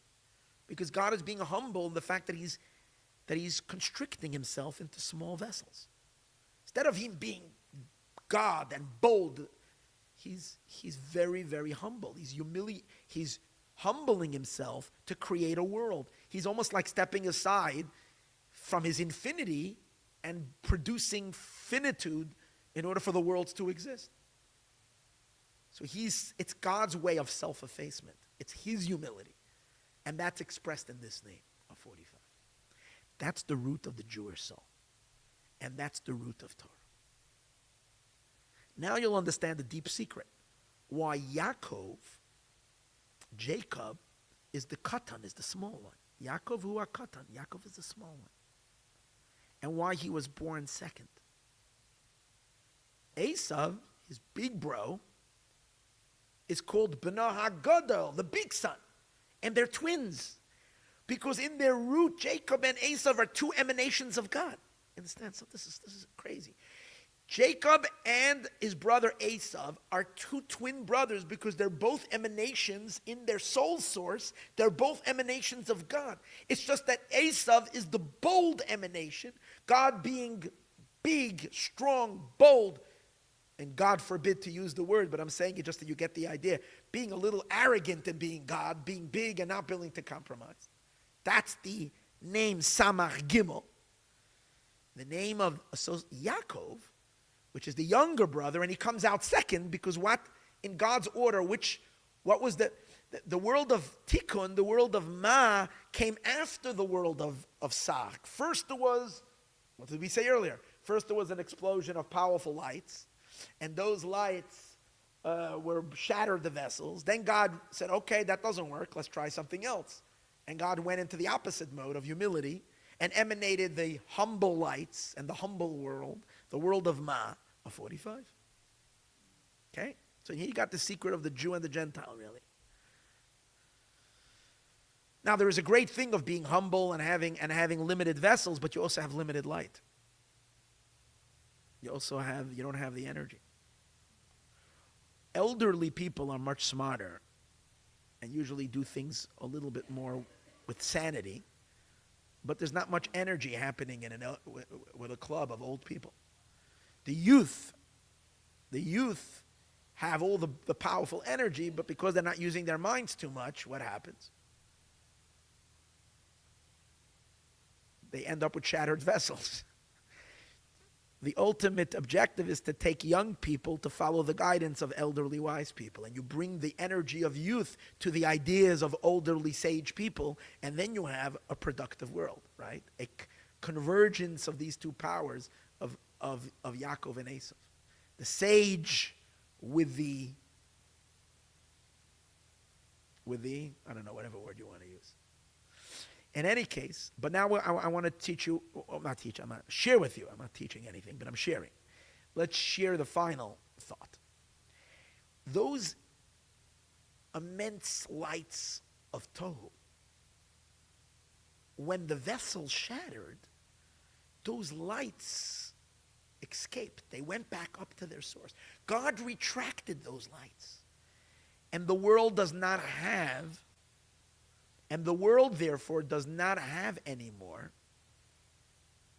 Because those vessels shattered, and that enormous light of God went back to its source, our world is very limited in its blessings. So it has blessings, but it's limited. The resources of the world are limited. Everything comes with limitation. We live life. How long do we live? We don't live eternity. We live pieces of life. Every good thing comes to an end. And even if you have a lot of money, only so much money. Everything is with a limit because we're living in a world of tikkun where everything is limited, where the limitations are very strong. And sadly, we lost that infinite blessing of God, that powerful light. Did we lose it forever? No. Why? Because, remember we spoke that those vessels, they shattered. Those pieces, those shattered vessels, those pieces were embedded in the new world that God created. When God created the new world of Tikkun, as this world emerged, it was primarily built on a structure of Tikkun, but inside of it got embedded. There was these floating shards, let's make believe. Like God is like putting together the clay of the world. I'm using a very silly physical example. And because this clay was gooky, right? And there was all these shards flying around, a lot of the shards got stuck in the material of the world. So when our world was created, it was created with pieces, debris, if you might call it, from that ancient world of Tohu. And that debris is like because it's from this enormous explosion, it's like toxic. It's like, what do they call it when there's a nuclear explosion and there's waste? It's a lot of waste. It's very dangerous. And that's why these toxic wastes from that ancient world of Tohu is what enabled our world to be filled with dark pieces. All the dark things in this world, all evil and all dark things, evil inclination in the heart of man, and all the other darknesses that there is in the world, all monsters of the world, are all connected to these shattered sparks, shattered shards that fell into our world. And we look at these monsters and dark stuff and say, what are they doing? How did God create a world with such dark pieces? Let's just get rid of it. Let's flush the world from it. It's the worst thing you can do. You can't flush the world from these things because although they are harsh and intense and but they hold the key to infinity. Why? Because since these shards have fallen from this very, very high, boundless, energetic world of the world of Tikkun, of the world of Tohu, since they've fallen from a very...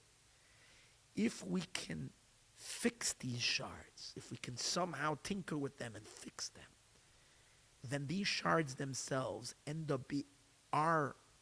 turn into a vessel to elicit and draw forth the ancient lights of Tohu to come back again. But this time, we are ready to receive them. Because we've done the work of rectifying these dark pieces. So now, before we continue here, hold the thought. Let's take a look at these fallen sparks, fallen shards. See, earlier we spoke about that the energies, the powerful energies of Esau, the powerful energies of the light, that's called Tohu, and that's related to the name 63. All right? It's name 63. The next system, the system of the organized world, is called Tikkun 45. How about the fallen shards, the pieces? We call them sometimes sparks that have fallen. Do they have a name of God? Yes, they do. They are also connected to Hashem, and that's called also to the four-letter names of God, Yud Kei Vav Kei. But this is connected to the name making up. It's called Shem Ban. Ban is 52. Nun Beis, 52. Let me do it briefly. How do you get to 52? Same system. We look at the inside hidden letters. Yud always remains the same, as we said. Yud Vav Dalet always remains 20. The Hey, the Vav, and the latter Hey are spelled as follows. The Heys are filled with another hey. Hey, hey. Hey, hey. So instead of it being hey aleph, like in the name 45, or hey yud, like in the name 63, it's hey, hey. So if you fill the two hays with a hey, so each hay has a double hay, so hay is 5. So if you double 5, it's 10. Comes out that the two hays equal each one 10. 10 and 10 is 20. Plus the first 20, what did we say? Yud is 20. So Yud is 20 and hey, hey is 20. So 20 and 20 is 40. And then we're left with the Vav. But unlike, here's the Chiddush, unlike in the earlier two formulas, where the Vav was either filled with a Yud, with an Aleph. No, in both cases they were filled with an Aleph and they equaled 13. For whatever reason, it's not the point in the class right now why it is that way, but in the name 52, the Aleph is missing in the Vav. So all it is Vav, Vav. So Vav and Vav is 12. 40 plus 12 is 52. That's how you get to 52. Okay? That's the fall-in pieces. So now, here's the Kabbalistic formula. If you know this, you can graduate as a Kabbalist. Okay? You can call me and I'll give you your certificate. You'll be a certified Kabbalist. And this is the way it works. This is the Kabbalistic formula. 63 shattered, and it produced 52. Shem Sag, the name of 63, shattered, because that's where the lights were immense. The broken pieces fell down and became the name of 52, which is related to the unrectified elements of the world, the dark elements of the world. And then we apply 45 to fix the mess in 52. So 45 needs to be applied to 52 to fix it. And that's the Jewish people, the Jewish soul, together with the Torah, which only the Jewish people and only the Torah come from the world of 45. The descendants of Jacob. We come into the world of 52, the shattered pieces, where Esau has fallen. He has fallen from 63 into 52. And he's a mess now. He needs rectification. So 45 spends thousands of years fixing 52. When he finishes fixing 52, the magic happens. You ready? The magic happens. When 45 fixes 52, that's when all the bells start ringing. You get where I'm going with this? Let's watch this. 52 reconnects to 63. Ban reconnects because once you've fixed it, once you've rectified it, you now have these shards that are no more shards. They're now fixed. They're put into place. They've been cleansed and purified, whatever that system is, through the Torah and through the mitzvahs. They've marinated a world that has been purged from all evil through Torah and mitzvot of the Jewish people. Once it's ready and the time of Moshiach is here, the energies, the broken shards of 52 ring up, they ring the bells of 63, and they call the runaway lights, the lights that escaped and went back into God, those powerful lights, they whistle to them, come back down, come back down. And those lights of 63 come racing back down and fill the vessels of 45. Which has within it the 52. So since it has within it embedded the 52, the fixed 52, it has now these vessels of 45 have now the fortification that they can take the infinite lights of 63 and not burst. And what you suddenly have is a finite world having an infinite energy in it. That's what happens. That's the magic.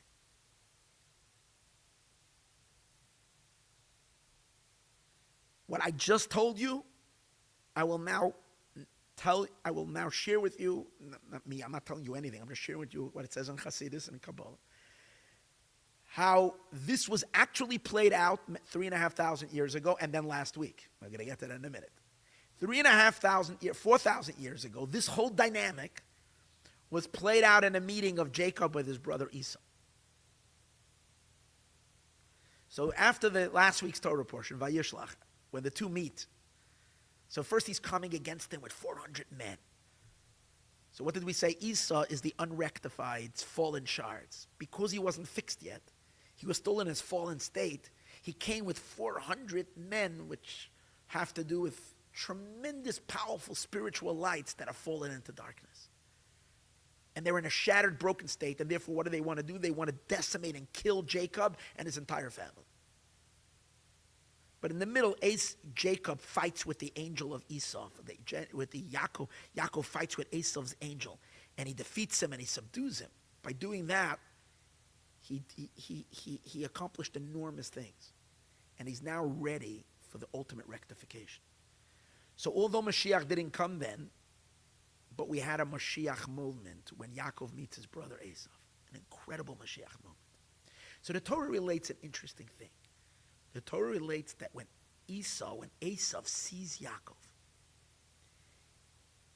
he suddenly runs with all his might, runs towards his brother. Yaakov bows down 7 times, humbles himself before him. But when Yaakov finally gets up from his 7th bow, Esau goes running, grabs his brother Yaakov, hugs him and kisses him, and they too cry, and both of them cry. That's that moment. So what's the inside story? What's the Kabbalistic narrative that happened over here? What's the real story? So the Mittler Rebbe, the second Chabad Rebbe, explains the story based on the teachings of his father, the Alter Rebbe, explains the story that this is this moment of the convergence of these lights. But he explains it 2 ways of looking at it. One way of looking at it, which based on what we said before, you'll get it. It's so beautiful. When Yaakov, who represents 45, the Torah and the mitzvot, the Yaakov, comes and does the work to be able to expose the sparks. You have the fallen sparks. Based on this interpretation, Esau is still was not fixed yet. He was still in a broken state. But when Yaakov came and showed him his face, the lights of 45 were Yaakov was coming as the liberator of those sparks of 52 that were in evil. They were stuck in a dark place. But at that moment, they were released from their trappings. And those sparks, which are really shards from such a holy place, couldn't resist the human being who was so godly, Yaakov. When Yaakov showed them his face, these sparks couldn't resist it. The sparks that were in Esau couldn't resist it. And they came running to Yaakov begging to be redeemed. It's like the sparks from 52 seeking to join together with, what did we say earlier? That 45 has to fix 52. This was the ultimate fixing. 45 was fixing 52. 45 acted like a magnet to pull 52 in. So these sparks came running into their Redeemer, and that's the meaning of Esau running and converging with Yaakov. That's his first interpretation. But then he says, but on a much higher level, what happened was, once Esau is rectified, once 52 is rectified, when it says that Esau comes running to Yaakov, he's not running from the bottom up. He's not running up the mountain. It's the opposite. It's the powerful lights of 63, which is the source of Esau's soul, that have gone back into the essence of God, that are so high and so infinite and so beyond. They come racing down to fill Yaakov's vessels and containers. According to this, Esau is flying down from heaven. He's racing from the peaks, from the highest peaks of godliness. He's already bringing with him the infinite lights of the Ein Sof, and he's bringing it into Yaakov's vessels. And they kiss and they hug and they cry, because the energy that's released at that moment, when the lights of the Ein Sof, when the lights of 63 are converging with the vessels of 45, after 45 has rectified 52, after all this has happened, it is so powerful that both of them can't contain the joy and the ecstasy, and that's the crying. The crying is when a person is experiencing something so intense that they can't handle, and they cry. Like it says, when Mashiach will come, we will return, when God will return, the returnees of Zion, we will be, it says, no, there's another verse that says, "B'pchi yavayu," we will come with tears, with crying. We will weep from joy. It was such a moment. That moment was the moment of connection that happened. But it was only a preview, because Esau was really not ready. Esau was not ready. As the verse says, he went back to his old ways. It was a moment. It was a Moshiach moment for a second. Kodak moment. Snap the picture, and that's it. And then Esau goes back to his unrectified state. And the Jewish people are going to have to go amongst the lands of Esau for thousands of years to rectify him. Learn Torah, do mitzvahs. Fast forward, 2024. Esau is ready already. Esau is ready. The United States of America is already the rectified Esau. We're in the year already of Moshiach's revelation. Donald Trump is elected president the second time in the United States of America. He's got his ear pierced already. He's already a servant of Yaakov. What's the name of his movement? MAGA. Why is his movement called the MAGA? And he calls it the greatest movement ever. Why is it called MAGA? MAGA means immense, big.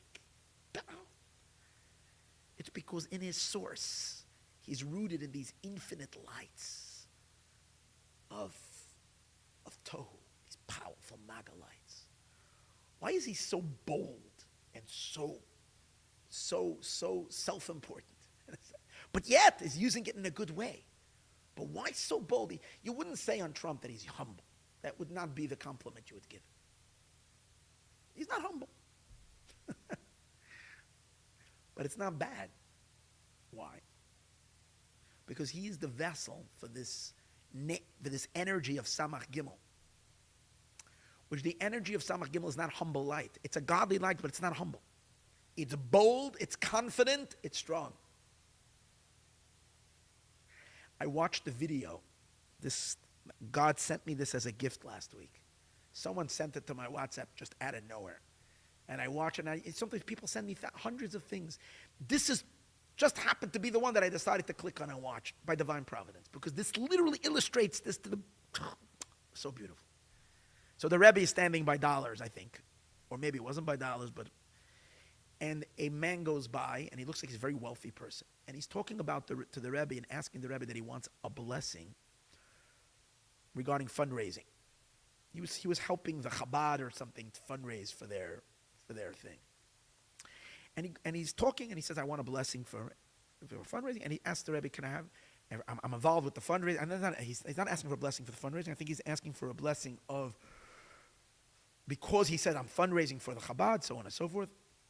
And he says, I'm asking for a blessing of humility and some other nice things that he's asking for, spiritual blessings. And the Rebbe is quiet. The Rebbe listens, and when he finishes talking, the Rebbe corrects him, and the Rebbe says for fundraising, that's not where you need humility. It was just so beautiful. That's exactly what we're talking about. If you're going to fundraise, you need to be bold, not humility. It's not a trait that is necessary. Esav is a much better fundraiser, like you saw Trump do with this with the Japanese guy today. He intimidated him. He told him, 100 billion? You're going to give me 200 billion. That does not come from a person who's humble. That comes from boldness. Name of 63. Gas. MAGA. America, great again. Most powerful country, strong, mighty. Rome. What does Rome mean? Rome means elevated.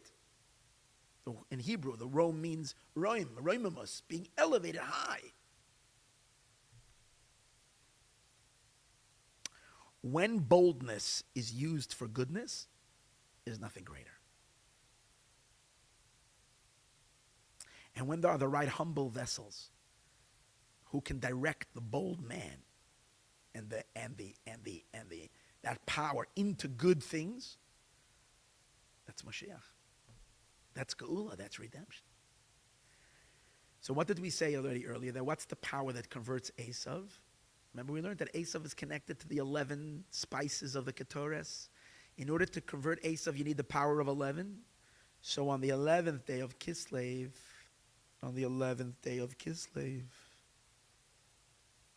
we all watched how Donald Trump stands in Wall Street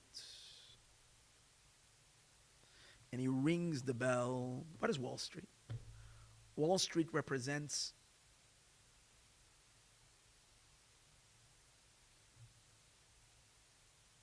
the economy of the entire world. It's the financial market of the world. Now, in general, business, the world of business, the world of commerce, Jews were always good. Jews were always businessmen. Jews were always good at business. Why? Because business and commerce belongs to the world of tikkun. It works based on rules and regulations. You can't just do whatever you want. That's the whole idea of setting up business systems. That there should be a cohesive way for millions of people to work together so that we can all live happily together in harmony. You know, if you're living out in the jungle alone, you don't need business. You're just hunting. What was Esav? Esav was a hunter. He wasn't a businessman. When he wanted something, he killed for it. That's what he did. Yaakov, Jacob, is the man of Torah. He's also the business head. That's why he was the one. It says last week in the Torah that Yaakov, when he came to the city of Shechem, it says he instituted something for them. He gave them markets and he gave them coins. He instituted coins. In other words, he instituted business. Business, that's the world of tikkun. However, till now the world of tikkun had energy. The business world had energy, had a flow, had divine blessing in it. But it was all the limited vessels, the limited lights that can go into the world of tikkun. But when Mr. Maga himself comes and stands up there, and it's interesting how Time magazine, Time represents time and space. When Time invites Maga to be the man of the year, and he stands over there, and he rings the bell, which means he opens the market, I understand that to mean that he basically unplugged the powerful lights of Tohu. Spiritually, he has no idea that he's doing this.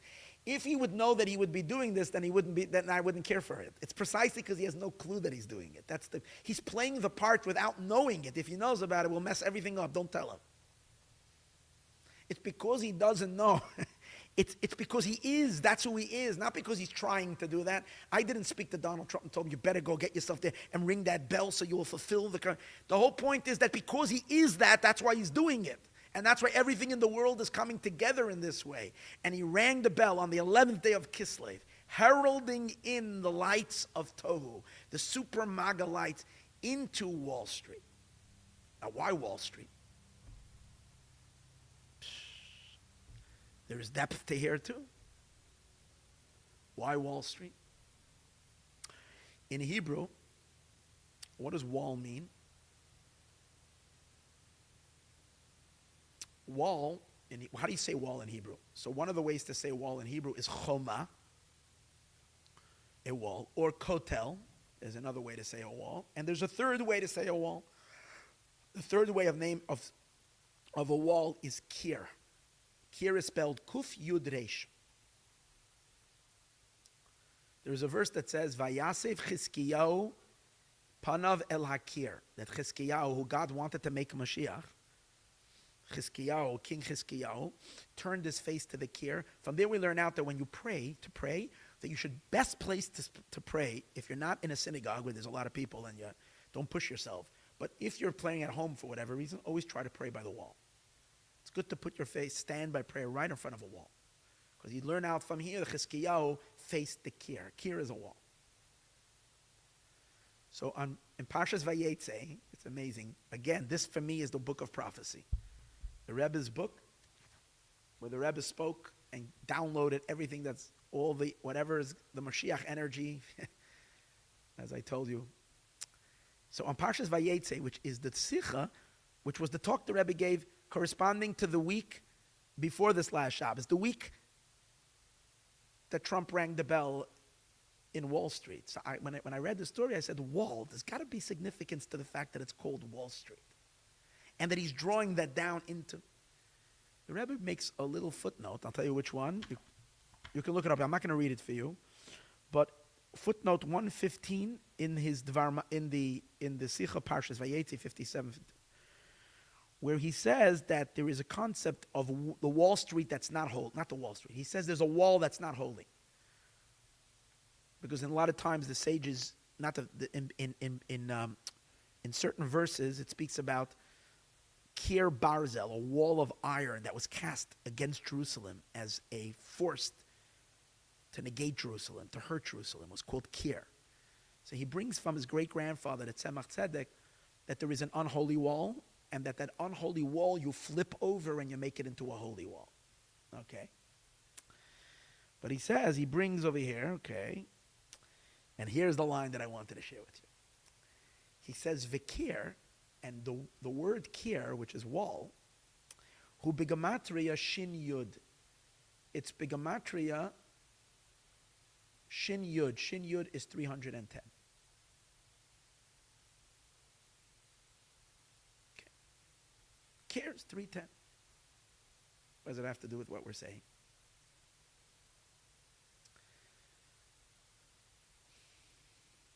The word 310, Kir, 310, Shin Yud, if you turn it around, you get the word Yesh. Yud Shin, Yesh. So in Kabbalah, this is so good. In Kabbalah, in Chassidus, we know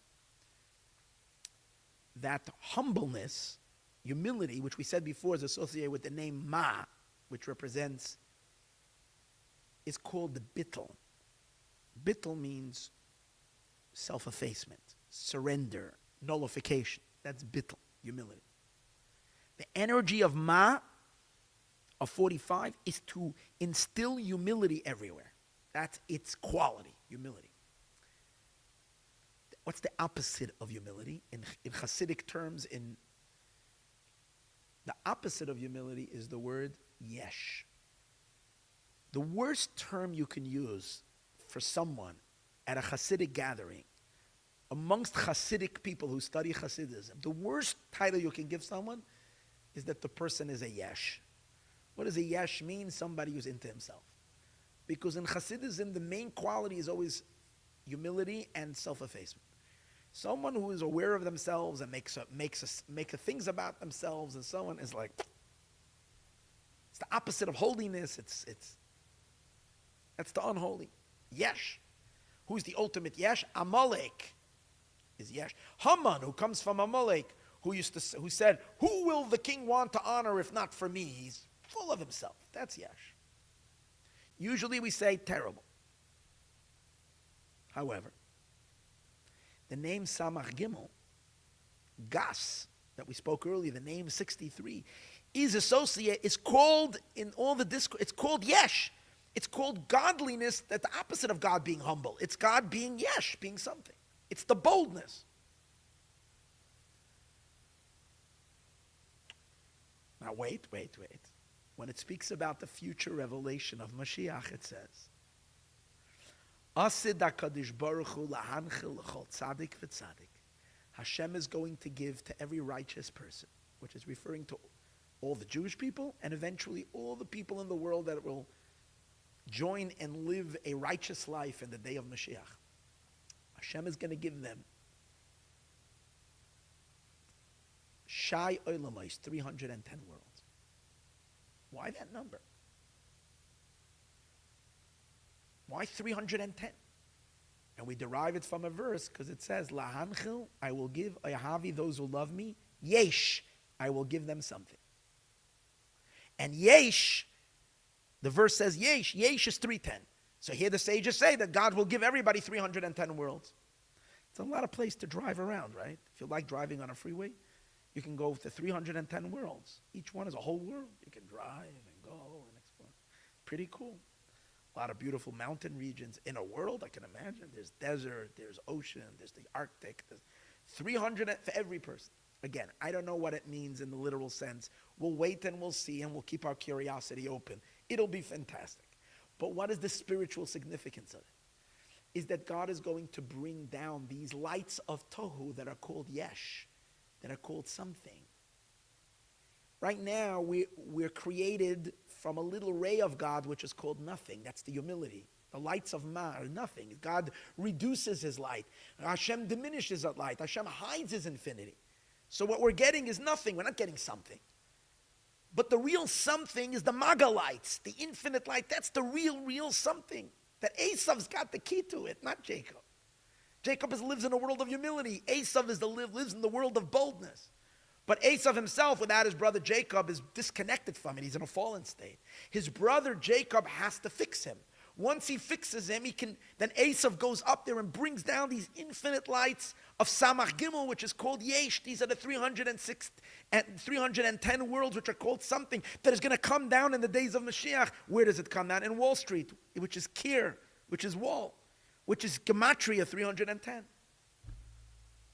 That's why my thoughts are, based on this idea that popped in my head last week on Friday, again, my own speculation, is that the wealth of Mashiach is already going to start kicking now. As Mashiach's world is unfolding, we are to expect the business world to explode.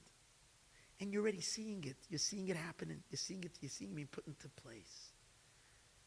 Trump promised the other day that any person who invests $1 billion in America, he's going to remove all the regulations. And he's going to help them so much. He personally is going to make sure that they remove all the regulations so that they can do business and they can get things done and the economy can be. He wants to shoot this economy up to the sky in no time. Is that bad? No, it's very good. That's part of Mashiach's world. The world will be so wealthy that we won't care for money. Instead, what are we going to do? We're going to pursue divine knowledge. Because money will be enough. There'll be so much blessed. And now it looks like, from all the people they're putting into cleaning up they're cleaning up this messed up government system, where there is so much what we might call